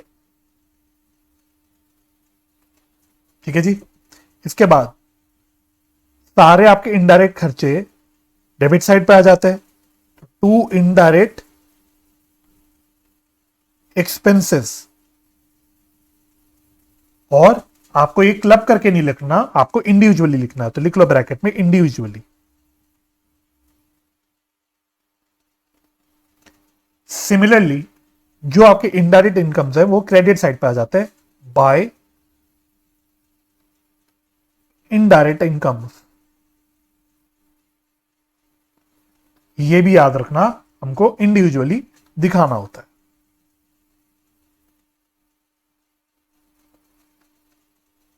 ठीक है जी, हो गया।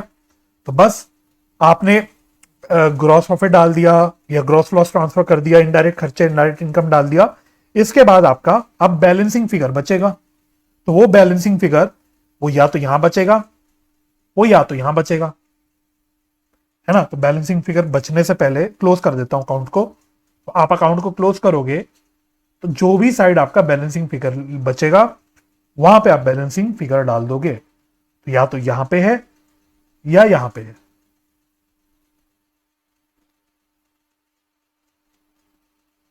तो अगर इसको यहां पे बचता है इसका बैलेंसिंग फिगर तो इसको हम बोलते हैं क्या? Net profit. और ये कहां ट्रांसफर हो जाता है? Transfer to capital account. Similarly अगर यहां पे बचता है बैलेंसिंग फिगर तो इसको हम क्या बोलते हैं? By net loss. और ये कहां ट्रांसफर हो जाता है? ये भी कैपिटल अकाउंट में ट्रांसफर हो जाता है, ट्रांसफर टू कैपिटल अकाउंट। ठीक है, तो मोटा मोटा आपका ये फॉर्मेट हो गया प्रॉफिट एंड लॉस अकाउंट का। ठीक है, चलो अब ट्रेडिंग अकाउंट के बारे में जब हमने लिखा था तो वहां पे हमने क्या किया था? फॉर्मेट के बाद क्लोजिंग एंट्रीज लिखी थी। क्लोजिंग एंट्रीज यहां पे अभी हम लोग क्लोजिंग एंट्रीज लिख लेते हैं with respect to PNL account, with respect to PNL account. तो पहली जो आपकी एंट्री होगी वो तो वही होगी, ट्रांसफर ऑफ ग्रॉस प्रॉफिट या ग्रॉस लॉस। ठीक है, आप ये नहीं भी करोगे तो भी चल जाएगा, बट कर भी सकते हो कि नहीं भी कर सकते हो, आपकी मर्जी है। तो ये मैं लिख देता हूं ऑलरेडी डिस्कस्ड। तो आपकी श्रद्धा के ऊपर है, चाहो तो कर भी लोगे तो भी कोई नुकसान है, नहीं भी करोगे तो भी कोई नुकसान नहीं है। ठीक है। अब second, for indirect incomes, for indirect incomes. Indirect incomes के लिए क्या होगा, अब आपको वही काम करना है। आपने जो यहां पे अकाउंट बनाया है, बस इसको जनरल एंट्री फॉर्म में कन्वर्ट करना है। तो देखो इनकम को हमने क्या किया है, प्रॉफिट एंड लॉस अकाउंट में क्रेडिट किया है ना। तो हम क्या करेंगे, क्या लिखेंगे इसको, income account debit to profit and loss account. बस याद क्या रखना है यहां पे, वही चीज कि इंडिविजुअली दिखाएंगे, इंडिविजुअली। ठीक है जी, ये हो गया। Third, for indirect expenses. तो इनडायरेक्ट एक्सपेंसेस कहां आते हैं हमारे प्रॉफिट एंड लॉस अकाउंट के डेबिट साइड पे। तो क्या एंट्री बन जाएगी इसकी, profit and loss account debit to expenses account.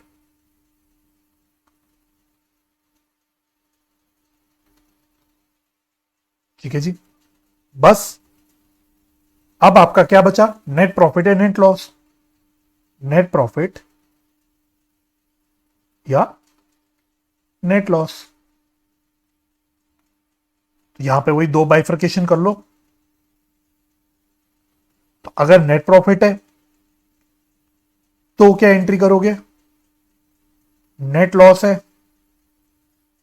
तो क्या एंट्री करोगे। तो यहां पे भी आपको इस बात का ध्यान रखना है, जो मैंने आपको ट्रेडिंग अकाउंट में भी बताया था। यहां पे हम ऑल दो लिख तो रहे हैं टू नेट प्रॉफिट या फिर बाय नेट लॉस, बट इसका मतलब ये नहीं है कि हम लोग नेट प्रॉफिट का कोई नया अकाउंट खोल रहे हैं या नेट लॉस का कोई अकाउंट खोल रहे हैं। हम लोग basically profit and loss account से डायरेक्टली प्रॉफिट हो या लॉस हो उसको उठा के कहां ट्रांसफर कर देंगे, कैपिटल अकाउंट में ट्रांसफर कर देंगे। ठीक है जी। तो एंट्री क्या बन जाएगी आपकी, तो अगर नेट प्रॉफिट है तो हम क्या एंट्री करेंगे, profit and loss account debit to capital account.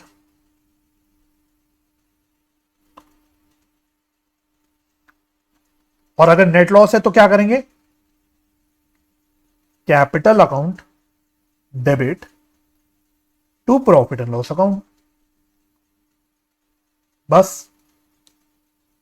तो इसके साथ आपका प्रॉफिट एंड लॉस अकाउंट वाला कॉन्सेप्ट मोर और लेस खत्म। एक पॉइंट और लिखवाना है, उसको भी आप लिख लो, एक पॉइंट और लिख लो, नोट लिखना है, एक नोट। दूसरे पेन से लिख लेते हैं इसको, कौन से पेन से लिखे हैं, इस पेन से लिख लेते हैं, नोट। एक नोट आप लिख लेना मेरे साथ साथ, in case of sole proprietors या sole proprietorship,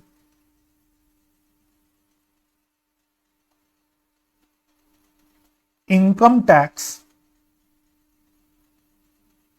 is treated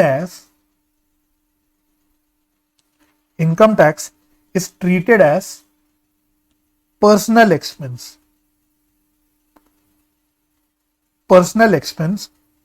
of the proprietor.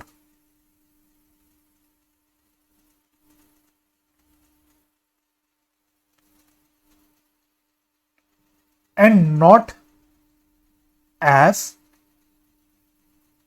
business expense. ठीक है। तो इस बात का आपको याद रखना है कि सोल प्रोप्राइटरशिप के केस में जो प्रोप्राइटर का इनकम टैक्स होता है या बेसिकली जो इनकम टैक्स पेड होता है वो पर्सनल एक्सपेंस होता है, ना कि बिजनेस का एक्सपेंस। लेकिन एग्जाम में क्या होगा, ट्रायल बैलेंस में आपको इनकम टैक्स पेड के नाम से कुछ ना कुछ बैलेंस दिखेगा या इनकम टैक्स के नाम से कोई खर्चा दिखेगा। तो आपका दिल बोलेगा कि इनकम टैक्स से खर्चा है, टैक्स का खर्चा है, तो उठा के इसको प्रॉफिट एंड लॉस अकाउंट में कोई भी खर्चे की तरह दिखा दो, इसको आप इनडायरेक्ट एक्सपेंस की तरह ट्रीट कर लो और प्रॉफिट एंड लॉस अकाउंट में डेबिट साइड पर डाल दो। बट आपको ऐसा नहीं करना, क्यों, क्योंकि इनकम टैक्स होता है पर्सनल नेचर का खर्चा, ना कि बिजनेस का खर्चा। ठीक है। तो इसकी आप अकाउंटिंग एंट्री क्या करोगे, तो आपको गलती से अगर इनकम टैक्स दिख जाए आपकी ट्रायल बैलेंस में क्वेश्चन में, तो आप इसको डायरेक्टली कैपिटल में ट्रांसफर करोगे। एक प्रकार से आप ये समझ लो ये ड्रॉइंग्स है, तो ड्रॉइंग्स भी क्या होता है, ड्रॉइंग से भी कैपिटल कम होता है, तो इसको इससे भी हम लोग कैपिटल को कम कर देंगे, तो एंट्री हो जाएगी आपकी capital account debit to income tax account.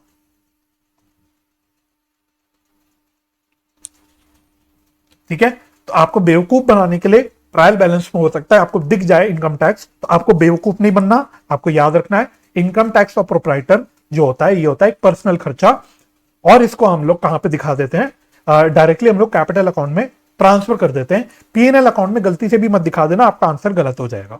Even तो हो सकता है आपकी बैलेंस शीट टैली हो जाए, इवन तो आप ये बोलो कि sir profit and loss account का अल्टीमेट बैलेंस तो हम उठा के कैपिटल में डाल रहे हैं, तो अगर हम इनकम टैक्स को खर्चे में दिखा भी देंगे तो अल्टीमेटली इफेक्ट तो सेम ही रहने वाला है, हो सकता है आप ये बोलो, लेकिन उसकी ट्रीटमेंट गलत हो जाएगी, आप कह सकते हो प्रिंसिपली गलत हो जाएगा। एरर ऑफ प्रिंसिपल पढ़ते थे ना हम लोग, तो ये एरर ऑफ प्रिंसिपल हो जाएगा, तो हमें एरर ऑफ प्रिंसिपल नहीं करना। इवन तो नेट इफेक्ट में वही काम हो रहा होगा, लेकिन आपको पीएनएल अकाउंट में गलती से भी नहीं दिखाना इनकम टैक्स को, तो इस बात का आप लोग ध्यान रखना।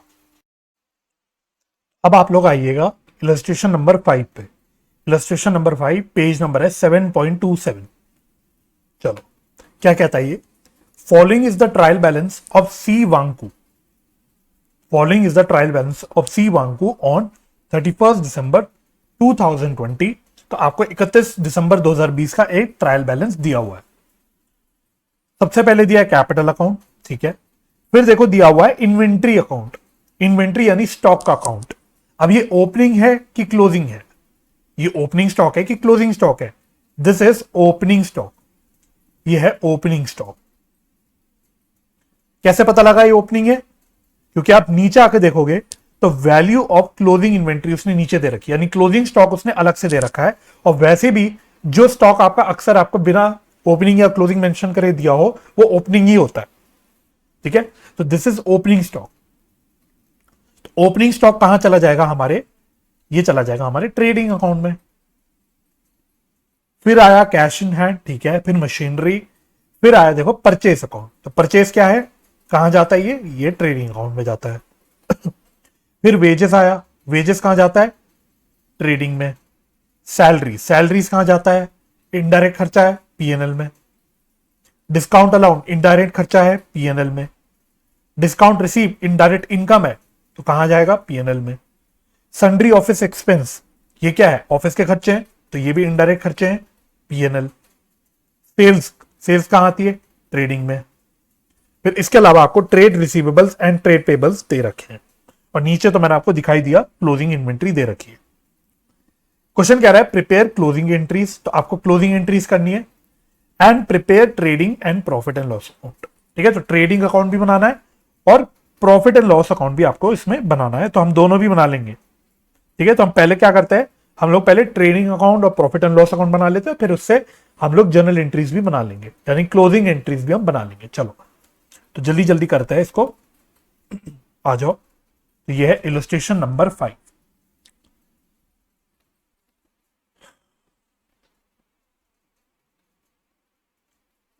इलस्ट्रेशन 5,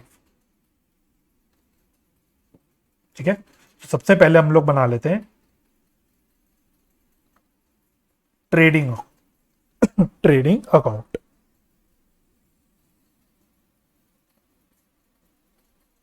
चलो तो सबसे पहले मैं क्या लूंगा, यहां पे मैं लूंगा ओपनिंग स्टॉक।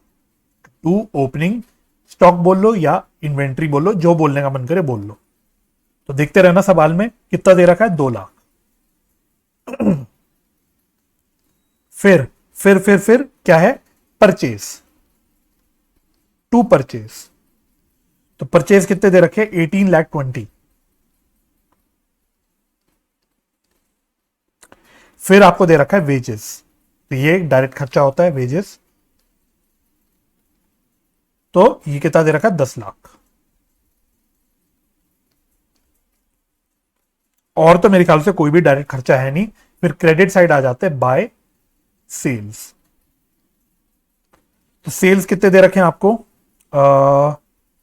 50 लाख के। और फाइनली आपका आ जाता है क्लोजिंग स्टॉक या क्लोजिंग इन्वेंट्री।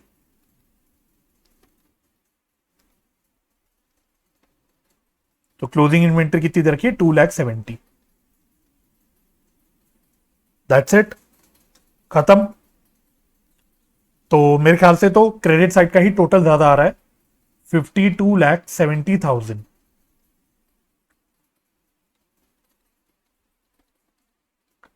तो हमारा अब ग्रॉस प्रॉफिट बच जाएगा, तो 2 GP transfer to P&L।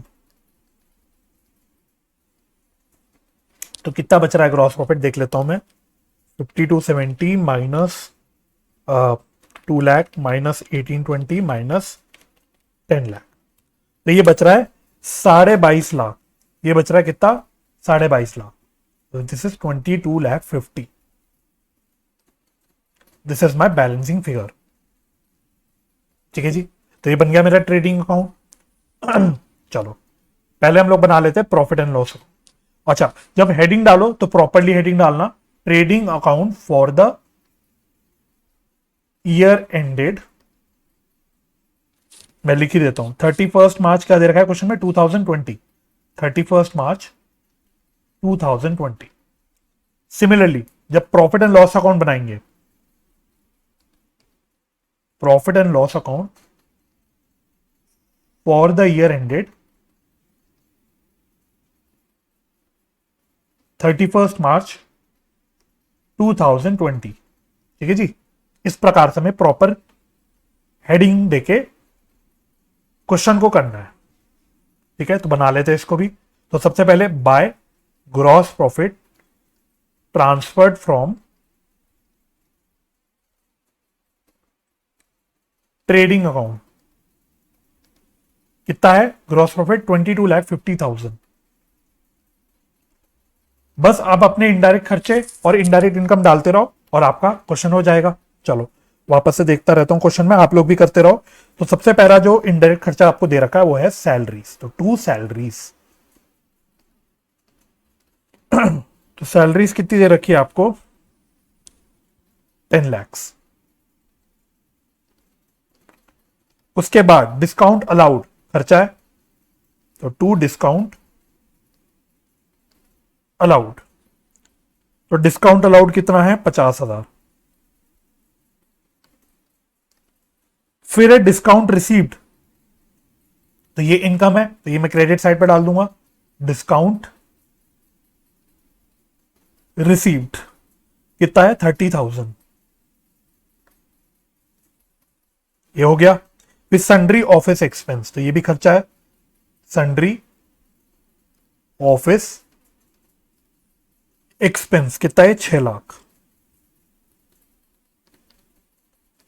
Done.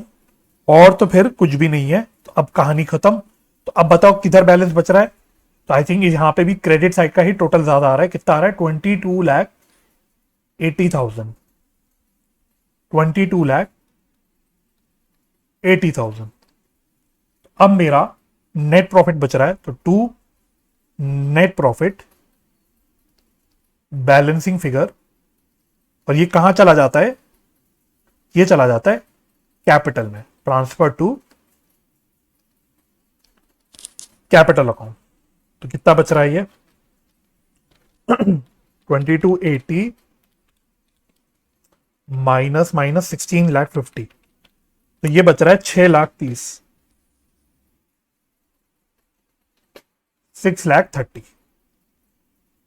बस बन गया अकाउंट। लेकिन क्वेश्चन ने आपसे क्लोजिंग एंट्रीज भी मांगी थी, तो चलो क्लोजिंग एंट्रीज भी कर लेते हैं साथ साथ। तो मैं क्लोजिंग एंट्रीज किधर करूं, साइड में कर दूं क्या, इधर कर देते हैं क्लोजिंग एंट्रीज, क्लोजिंग एंट्रीज। ठीक है जी, तो स्टेप बाय स्टेप चलते हैं। तो सबसे पहले जो क्लोजिंग एंट्रीज होगी वो सारी की सारी होगी लास्ट डेट पे, 31 मार्च 2020 को, 31 मार्च 2020। ठीक है जी, तो इस बात का ध्यान रखना। चलो तो पहली एंट्री, तो सबसे पहले हम लोग ट्रेडिंग अकाउंट की डेबिट साइड वाली एंट्रीज कर लेते हैं। तो डेबिट साइड में हमने क्या किया, opening inventory, purchase, badges. Opening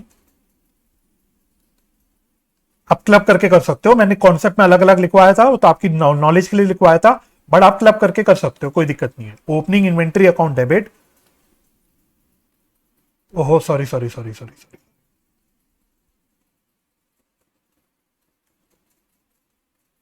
उल्टा हो गया, ट्रेडिंग अकाउंट डेबिट हो रहा है ना, ट्रेडिंग अकाउंट डेबिट टू, चलो परचेजेज लिख लेते हैं, पहले लिख दिया तो to purchases account, to opening inventory account,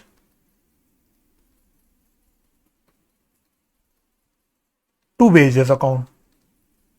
अब बता दो कितना कितना है। तो ओपनिंग है 2 लाख, 18, 20 और 10,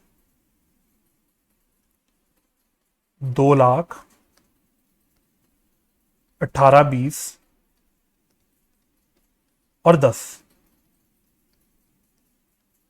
तो ये टोटल कितना आ गया, आई थिंक 30,20,000 टोटल आ गया। ठीक है जी, ये हो गया। अब क्रेडिट साइड वाली एंट्रीज कर देते हैं।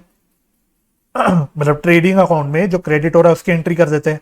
तो क्या क्या क्रेडिट हो रहा है, एक तो सेल्स अकाउंट क्रेडिट हो रहा है और क्लोजिंग इन्वेंट्री।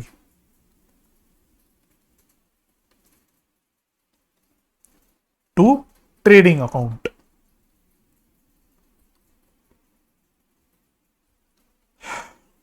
ठीक है जी। तो सेल्स कितना है 50 और क्लोजिंग है, क्लोजिंग इन्वेंट्री है 270, 50, 270, टोटल हो गया 52,70,000। ठीक है, हो गया ये।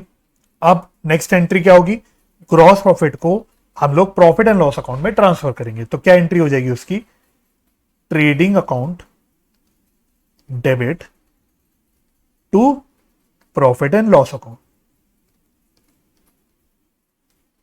ये हम क्या कर रहे हैं, बेसिकली हम लोग कर रहे हैं transfer of gross profit to PNL. तो कितना आया था gross profit,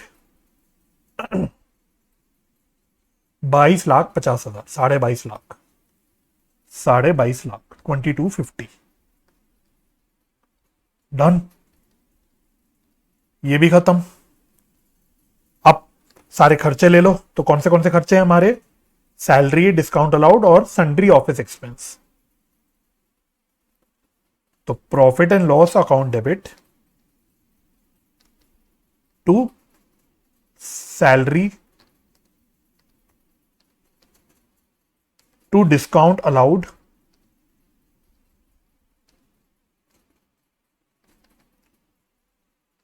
to sundry office expense.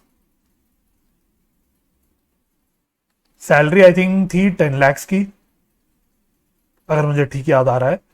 Discount allowed 50,000 था और सन्ड्री ऑफिस कितना था, सन्ड्री ऑफिस एक्सपेंस था 6 लाख।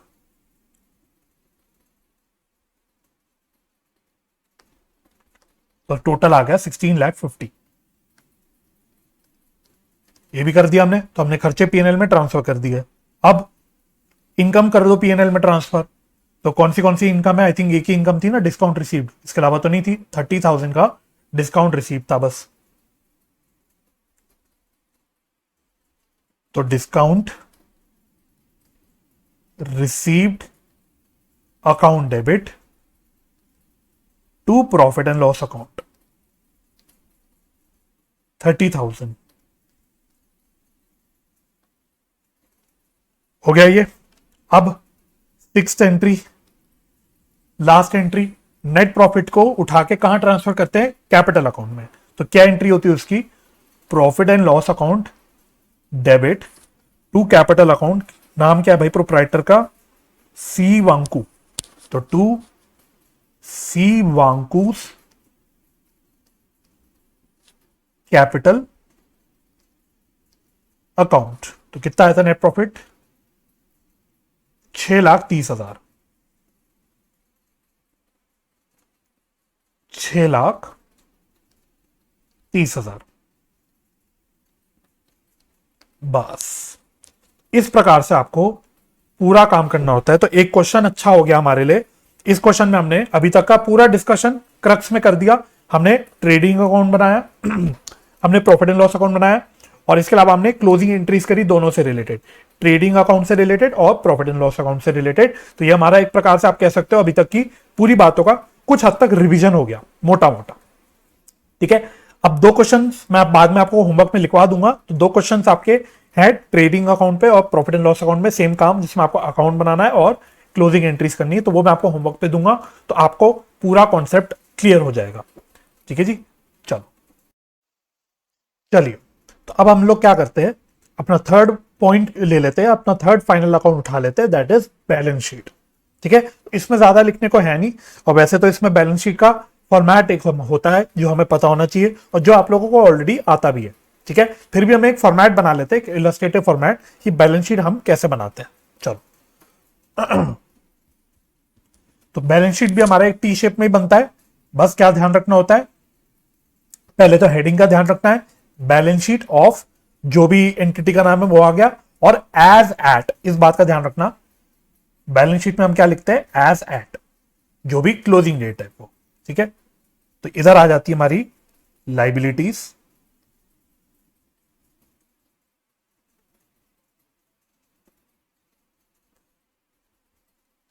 लाइबिलिटीज इधर आ जाते हैं हमारे एसेट्स।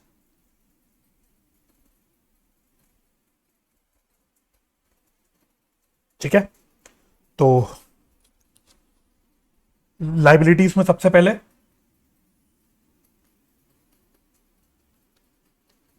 आता है कैपिटल।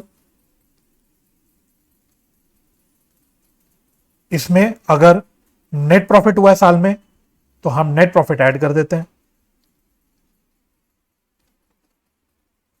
और अगर नेट लॉस हुआ है तो नेट लॉस माइनस कर देते हैं, है ना, क्योंकि हम नेट प्रॉफिट नेट लॉस को अल्टीमेटली अपने कैपिटल में तो ट्रांसफर करते हैं। तो जो भी है दोनों में से ऑफकोर्स एक चीज होगी, और है ना, लेस ड्रॉइंग्स भी होती है अगर, तो वह हम माइनस कर देते हैं, और फाइनली हमारा कह सकते हो आपकी क्लोजिंग कैपिटल यहां पे आ जाता है। ठीक है जी, ओके। फिर हम क्या लिखते हैं, नॉन करेंट या फिर लॉन्ग टर्म लाइबिलिटीज।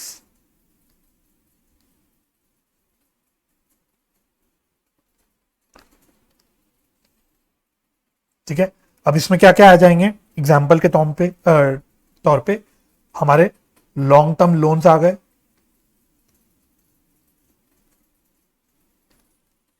और इसके अलावा कोई भी अदर लोन्स हो गए, अदर लॉन्ग टर्म लाइबिलिटीज लिख लो, अदर लॉन्ग टर्म लाइबिलिटीज वो आ गई, कोई भी है अगर तो। ठीक है, फिर आती है हमारी क्या, करंट लाइबिलिटीज। चलो मैं ब्रैकेट में लिख लेता हूं शॉर्ट टर्म लाइबिलिटीज भी, करंट या फिर शॉर्ट टर्म लाइबिलिटीज।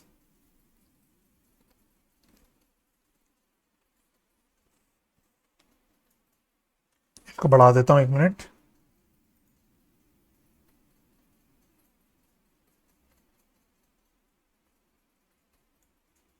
ठीक है जी, तो इसमें क्या क्या आ जाएंगे आपके इसमें आप तो आ सकते हैं आपके short term loans,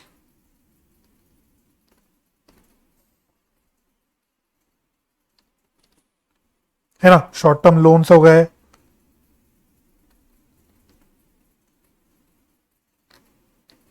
bank overdraft हो गया, कैश क्रेडिट अगर कोई है तो वो आ गया। फिर आपकी बेसिकली करंट लाइबिलिटीज आ जाएंगी, जैसे कि ट्रेड पेबल्स,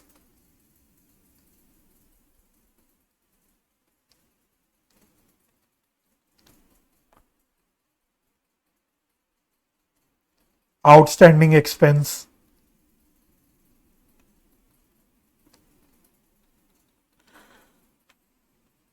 कोई प्रोविजन हो गया, जैसे प्रोविजन फॉर एक्सपेंसेस हो गए। इसके अलावा कोई एडवांस या फिर इनकम रिसीव्ड इन एडवांस। ठीक है, एडवांस फ्रॉम कस्टमर्स लिख लो।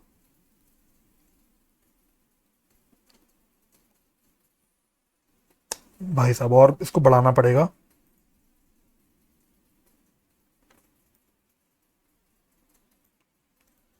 ठीक है, ये हो गई हमारी मोटी मोटी लाइबिलिटीज। ठीक है, ये इलस्ट्रेटिव है भाई, ये इलस्ट्रेटिव फॉर्मेट है। कहीं आप ऐसा सोचो कि यही चीजें आएंगी और कुछ नहीं आ सकता, अब कुछ भी आ सकता है ना, सारी चीजें लिखना पॉसिबल नहीं है, खाली एक इलस्ट्रेटिव फॉर्मेट है ये। चलो जी, एसेट्स। एसेट्स में सबसे पहले क्या करें, नॉन करेंट या फिर लॉन्ग टर्म एसेट्स। इसमें क्या आ जाएंगे आपके, बेसिकली आप कह सकते हो प्रॉपर्टी प्लांट एंड इक्विपमेंट लिख दूं क्या। अब तो ये टर्मिनोलॉजी आप समझते होगे, प्रॉपर्टी प्लांट एंड इक्विपमेंट। इसके अलावा जो भी आप इसको अलग अलग दिखा सकते हो, plant and machinery, furniture, so on, जो भी है। ठीक है, फिर आ गए आपके क्या, इंटेंजिबल एसेट्स।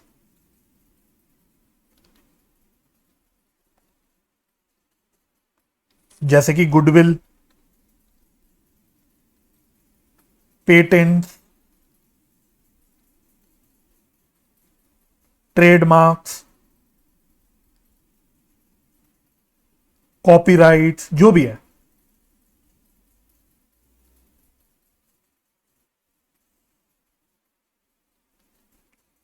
ठीक है, जो भी है आप लिख लेना, इंटेंजिबल एसेट्स आप लोग समझते हो।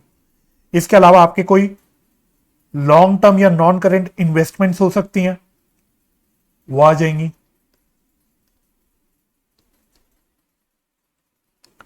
फिर करंट एसेट्स या फिर शॉर्ट टर्म एसेट्स भी बोल सकते हो।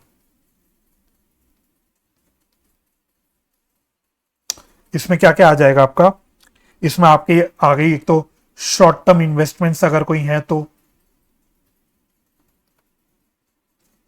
वो आ जाएंगी। इसके अलावा स्टॉक इन ट्रेड जिसको आप क्लोजिंग इन्वेंट्री भी बोल सकते हो या क्लोजिंग स्टॉक भी बोल सकते हो, जो चाहे बोल दो। फिर trade receivables,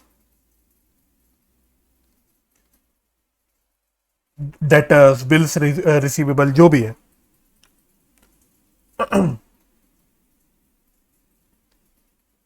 prepaid expenses,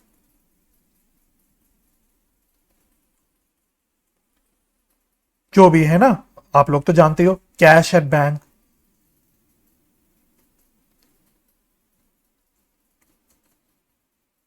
cash in hand. ठीक है, अब जो भी है, ठीक है, मैं अब और नहीं लिख रहा, आप लोग समझ ही गए होगे कि मैं क्या बोलना चाह रहा हूं। बचपन से पढ़ते आ रहे हो आप लोग बैलेंस शीट का फॉर्मेट, तो यही आपका मोटा मोटा फॉर्मेट है। एंड ऑफ कोर्स हमारी liability side asset side total match करता है। ठीक है, ideally this should match, right. तो ये हमारा हो गया बैलेंस शीट की बात। अब इसमें मेरे को आपके साथ कुछ डिस्कस करना है, एक कॉन्सेप्ट डिस्कस करना है, तो आप इसी का पार्ट है बैलेंस शीट का ही। तो एरो डाल के लिखना, एरो डाल के लिखना, grouping and marshalling of assets and liabilities in balance sheet. ये मुझे आपके साथ डिस्कस करना है। ये हो सकता है आप लोगों में से कुछ लोगों को पता ना हो क्या ये मतलब है। ठीक है, तो दो चीजें मैंने लिखी, देखो, एक मैंने बोला ग्रुपिंग, एक मैंने बोला मार्शलिंग। तो ग्रुपिंग का क्या मतलब होता है, मार्शलिंग का क्या मतलब होता है, तो लिख लेते हैं। तो पहले लिखना grouping,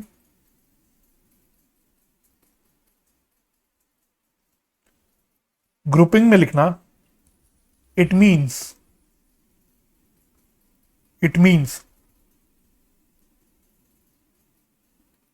putting items of similar nature under a common accounting head.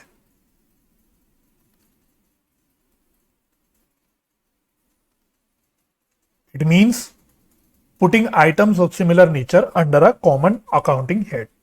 क्या मतलब है इसका? बेस्ट एग्जांपल लिखता हूं, आप लिख लेना और सुन लेना क्या मतलब है। अब देखो, हमारी बैलेंस शीट में एसेट साइड पे आते हैं डेटर्स। तो आपने जब भी बैलेंस शीट देखी होगी, आपने अपनी बैलेंस शीट में देखा होगा हमेशा डेटर्स। लेकिन प्रैक्टिकली तो डेटर्स अलग अलग होते हैं हमारे। डेटर्स के हमारे अलग अलग होते हैं। जैसे डेटर्स में हमारे कौन कौन हो सकता है? डेटर्स में हो सकता है हमारे राम हो, कोई राम का कुछ बैलेंस हो, श्याम का कुछ बैलेंस हो, करण का कुछ और बैलेंस हो, रामू का कुछ बैलेंस हो, विक्रम का कुछ बैलेंस हो। तो डेटर्स तो हमारे ऐसा तो है नहीं ना एक ही डेटर होता है। डेटर तो हमारे अलग अलग कस्टमर्स होते हैं जिनको हम उधारी पे बेचते हैं। तो प्रैक्टिकली जब हम सेल करते हैं, जैसे मैंने राम को सेल करा, तो मेरी एंट्री क्या होती है? Ram account debit to sales account. जब मैंने शाम को सेल करा होगा तो मैंने क्या एंट्री पास करी होगी? Sham account debit to sales account, है ना। इस प्रकार से जो भी अलग अलग डेटर्स को मैंने बेचा होगा, मैंने उनका नाम बनाया होगा, उनका पर्सनल अकाउंट क्रिएट किया होगा और टू सेल्स अकाउंट लिखा होगा। लेकिन कभी आपने आज तक बैलेंस शीट में देखा है कि अलग अलग डेटर्स के अंदर नाम आ रहे हो, राम, श्याम, करण, रामू, विक्रम? नहीं। हमारी बैलेंस शीट में तो बस डेटर आता है और डेटर का टोटल बैलेंस आता है। तो हम क्या करते हैं एक्सक्यूज मी, हम क्या करते हैं? हम लोग बेसिकली सारे जो हमारे डेटर्स हैं इकट्ठा, जो हमारे जो भी डेटर्स के बैलेंसेस आ रहे होते हैं, उनको क्लब कर देते हैं, एक साथ ग्रुप कर देते हैं एक सिंगल हेड में डेटर्स के नाम से। क्योंकि अल्टीमेटली सारे हैं तो मेरे डेटर्स ही ना। तो इससे अच्छा कि मैं अलग अलग सबके नाम दिखाऊं। मेरी बताओ, सोचो बैलेंस शीट कितनी बड़ी हो जाएगी, मेरी बैलेंस शीट कितनी बड़ी हो जाएगी। तो मैं उस बैलेंस शीट को इतनी बड़ी करने की जगह सारे जो सिमिलर नेचर के अकाउंट होते हैं उनको एक साथ क्लब कर देता हूं। इसी को हम बोलते हैं ग्रुपिंग करना। तो मेरी बैलेंस शीट में अल्टीमेटली क्या दिखेगा? डेटर्स दिखेंगे, अलग अलग नाम नहीं दिखेंगे। सिमिलरली क्रेडिटर्स में भी सेम कहानी हो सकती है, क्रेडिटर्स में भी सेम कहानी होती है। इनफैक्ट मैं एग्जांपल देता हूं, बैंक। अब प्रैक्टिकली आपको पता नहीं होगा, लेकिन जो बड़े बड़े बिजनेसेस होते हैं वो ऐसा तो है नहीं एक अकाउंट खोलते हैं, वो अलग अलग बैंक में अपना खाता खोल के रखते हैं। तो हो सकता है किसी बिजनेस का एक एचडीएफसी बैंक में अकाउंट हो, एक कोई एसबीआई में अकाउंट हो, पीएनबी में अकाउंट हो। तो हो सकता है एक बिजनेस के अलग अलग बैंक अकाउंट में खाते खुले हो। तो अब आपने कभी बैलेंस शीट में देखा है कि बैलेंस शीट में अलग अलग बैंक के अकाउंट के नाम आ रहे हो कि एचडीएफसी में इतना है, एसबीआई में इतना है, पीएनबी में इतना है? नहीं। तो यहां भी हम क्या कहते हैं भाई, अल्टीमेटली तीनों है तो बैंक अकाउंट ना, सिमिलर नेचर के। तो हम इसको क्लब करके क्या कर देते हैं? क्लब करके हम एक सिंगल हेड के अंदर दिखा देते हैं cash at bank.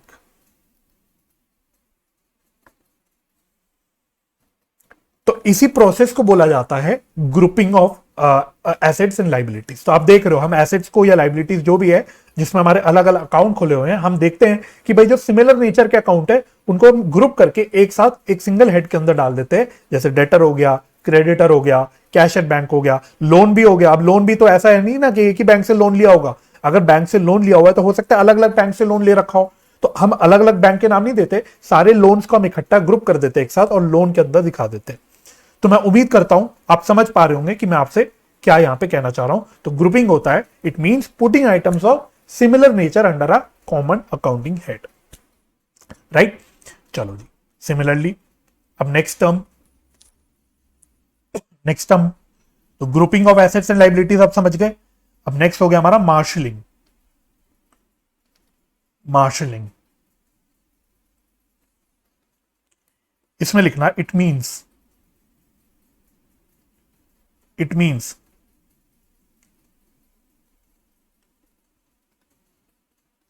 arrangement of assets and liabilities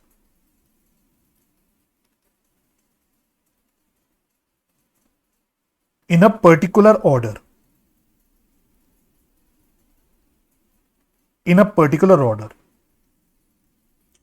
in the balance sheet.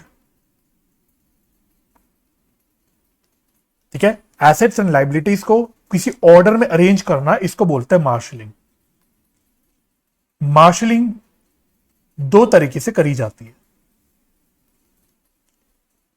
यानी जो ऑर्डर में हम अरेंज करते हैं इसको दो तरह के ऑर्डर्स में अरेंज किया जा सकता है।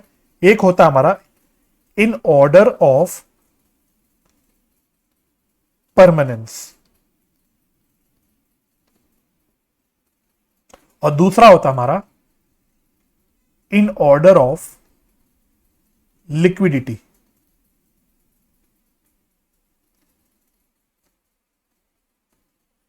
ठीक है, तो ऑर्डर ऑफ परमानेंस में क्या होता है, लिखना assets to be permanently used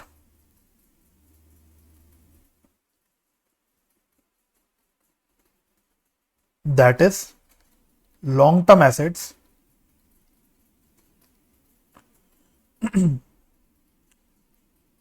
are written first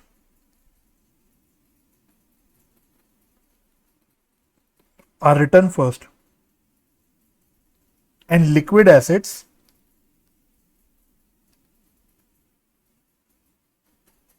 are written last।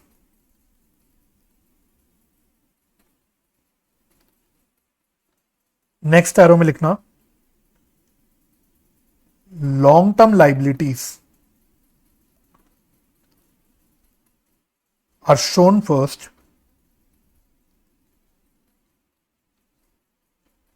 And short term liabilities are shown last.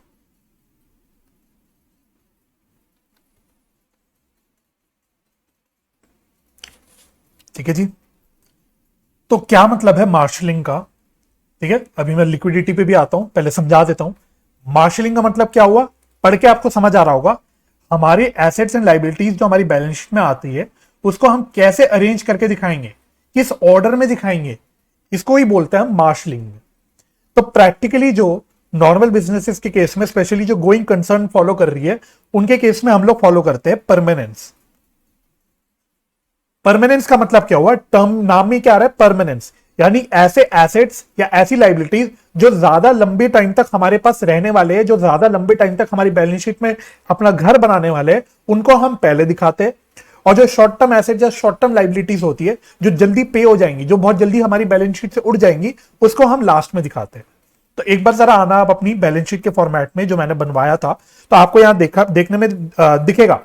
हमने लाइबिलिटीज में देखो सबसे पहले क्या दिखाया था, हमने कैपिटल सबसे पहले दिखाया था। तो कैपिटल भी एक प्रकार की लाइबिलिटी होती है बिजनेस के लिए, है ना, इसको हम इंटरनल लाइबिलिटी भी बोलते हैं। तो कैपिटल तो भाई एक ऐसी लाइबिलिटी है जो पूरी बिजनेस की, जितने टाइम बिजनेस जिंदा रहेगा उतने टाइम उसकी बैलेंस शीट में कैपिटल आता रहेगा। तो कैपिटल तो सबसे परमानेंट लाइबिलिटी है किसी भी बिजनेस के लिए।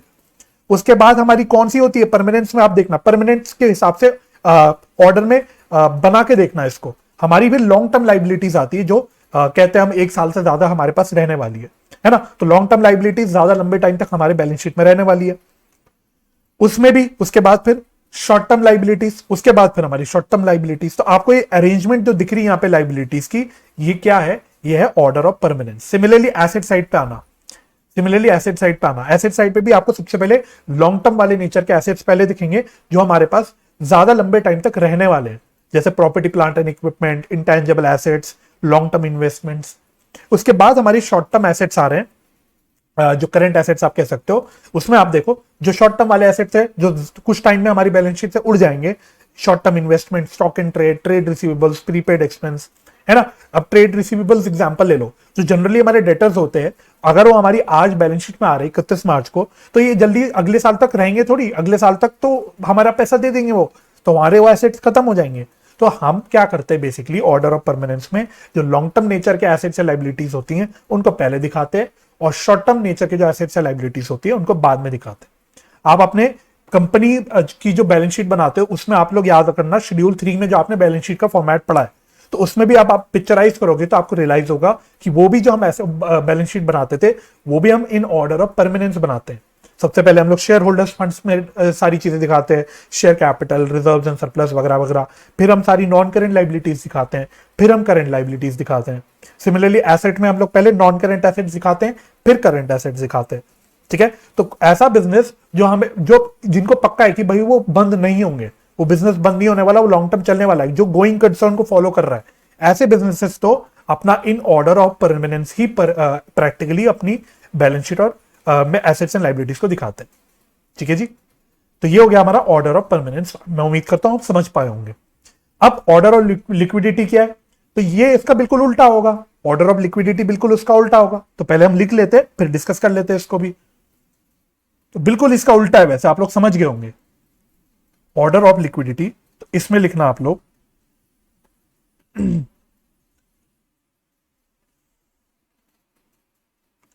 फर्स्ट एरो डाल के most liquid assets are shown first and assets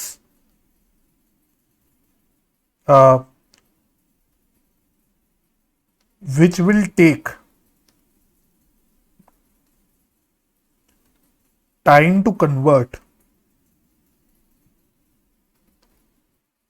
in cash are shown last. Similarly, liabilities के लिए भी लिख लो।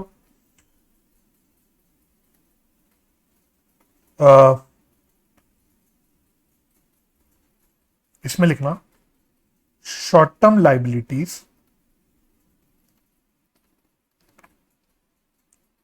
Are shown first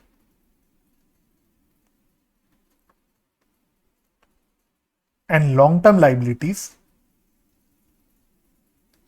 are shown last. ठीक है, तो वैसे तो मैं उम्मीद कर रहा हूं आप लोग समझ गए होंगे पढ़ के, अब आपको लिंक हो गया होगा। तो ऑर्डर ऑफ लिक्विडिटी क्या है, बिल्कुल उल्टा, परमानेंस का बिल्कुल उल्टा। यहां पे आई क्या रहा है, देखो लिक्विडिटी। तो लिक्विड का मतलब तो आप समझते हो, ऐसी एसेट जो या तो कैश में बहुत जल्दी कन्वर्ट हो जाएंगे, या ऐसी लाइबिलिटीज जो बहुत जल्दी कैश में पे होनी पड़ेंगी। तो बहुत लिक्विड एसेट्स जो, या जो बहुत लिक्विड लाइबिलिटीज है हमारी, वो हम लोग पहले दिखाते हैं। तो सिंपल भाषा में भाई, अगर मैं बिल्कुल देसी भाषा में बोलूं, साधारण भाषा में बोलूं, तो शॉर्ट टर्म एसेट्स और शॉर्ट टर्म लाइबिलिटीज को हम पहले दिखाएंगे, और long term assets and long term liabilities को हम बाद में दिखाएंगे। मैं तो बल्कि ये भी कहता हूं कि जब हम परमानेंस और लिक्विडिटी की बात करते हैं, तो जैसे मैंने यहाँ पे शॉर्ट टर्म एसेट्स की लिस्ट बनाई, तो हम शॉर्ट टर्म एसेट्स के अंदर भी वो एसेट जो सबसे ज्यादा लिक्विड है वो पहले दिखाएंगे। जैसे cash in hand, cash in hand तो है ही लिक्विड कैश, रोकड़ा है, सबसे पहले कैश इन हैंड आएगा, फिर कैश एट बैंक आएगा। तो बेसिकली मैं ये कह रहा हूं कि जो हम अलग अलग हेड्स बना रहे हैं, short term assets, long term assets, short term liabilities, long term liabilities, इसमें भी इसके अंदर हम ग्रुपिंग करेंगे, सॉरी इसके अंदर हम लोग मार्शलिंग करेंगे, अरेंजमेंट करेंगे।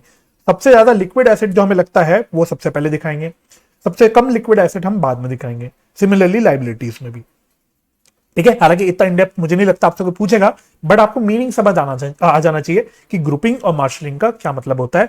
तो ग्रुपिंग क्या है, सिमिलर नेचर के सारे जो अकाउंट्स होते हैं हम एक सिंगल हेड के अंदर दिखा देते हैं। और मार्शलिंग का क्या मतलब है, बेसिकली अरेंजमेंट, कि हम अपने assets and liabilities balance sheet में किस ऑर्डर में दिखाएंगे, कैसे अरेंज करेंगे, वो होता है मार्शलिंग। ठीक है जी, तो ये आपका कॉन्सेप्ट था ग्रुपिंग एंड मार्शलिंग का। ठीक है, तो मैं उम्मीद करता हूं आप लोग समझ गए होंगे। तो अब आपको क्या करना है, तो आज के लेक्चर में तो हम इतना ही करेंगे। अब यहाँ पे हम लोग फुल स्टॉप कर देंगे लेक्चर को। तो मैं आपके लिए होमवर्क छांट लेता हूँ, होमवर्क लिखवा देता हूँ, और बाकी हम लोग कवर करेंगे नेक्स्ट लेक्चर में। ठीक है, चलो आज का आप होमवर्क लिख लो, होमवर्क लिख लो, homework illustration 2, 3 and 6, illustration 2, 3 and 6, और एक आप प्रैक्टिकल क्वेश्चन ट्राई करना, प्रैक्टिकल क्वेश्चन नंबर 5। ठीक है, तो प्रैक्टिकल क्वेश्चन नंबर 5 ट्राई करना। अगर आपसे हो जाता तो ठीक है, अगर नहीं होता प्रैक्टिकल क्वेश्चन 5 आप चाहते हो डिस्कस करना, तो आप कमेंट कर देना इस वीडियो में, तो मैं आगे देख लूंगा कौन से लेक्चर में, लेकिन किसी लेक्चर में मैं प्रैक्टिकल क्वेश्चन 5 भी कवर कर लूंगा। तो एक बार आप ट्राई जरूर करना, लेकिन इस माइंडसेट से मत करना कि भाई हम ट्राई नहीं करेंगे, सर करा ही देंगे। नहीं, पहले खुद से जेन्युइनली ट्राई करके देखना इसको, और मेरे को लगता है हो जाएगा, वैसे कोई इतनी बड़ी बात नहीं है, बट नहीं होगा तो मैं आपको बता दूंगा किसी लेक्चर में आगे, ठीक है जी। तो ये आपका होमवर्क हो गया, इसके अलावा रिवाइज करना। नेक्स्ट लेक्चर इंपॉर्टेंट होगा, नेक्स्ट लेक्चर में हम लोग एडजस्टमेंट्स को टेकअप करेंगे, ठीक है। हम एडजस्टमेंट्स डिस्कस करेंगे कि किस किस प्रकार की हमें एडजस्टमेंट्स करनी होती है अपने फाइनल अकाउंट बनाते वक्त, राइट। चलिए, तो मैं उम्मीद करता हूं ये लेक्चर आपको हेल्पफुल लगा होगा। तो अगर ये लेक्चर आपको अच्छा लगा, यूजफुल लगा, हेल्पफुल लगा, तो वीडियो को लाइक और शेयर जरूर कीजिएगा। कमेंट भी करिएगा, बताइएगा कि आपको लेक्चर कैसा लगा। और अगर आपने चैनल सब्सक्राइब नहीं किया है तो चैनल को सब्सक्राइब भी कर दीजिएगा। फ्यूचर वीडियोस की नोटिफिकेशन के लिए बेल आइकन भी प्रेस कर दीजिएगा।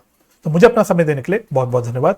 अपना ख्याल रखिए, परिवार का ख्याल रखिए, हंसी खुशी रहिए, एक दूसरे की मदद करते रहिए और पॉजिटिव माइंडसेट से पढ़ाई करते रहिए।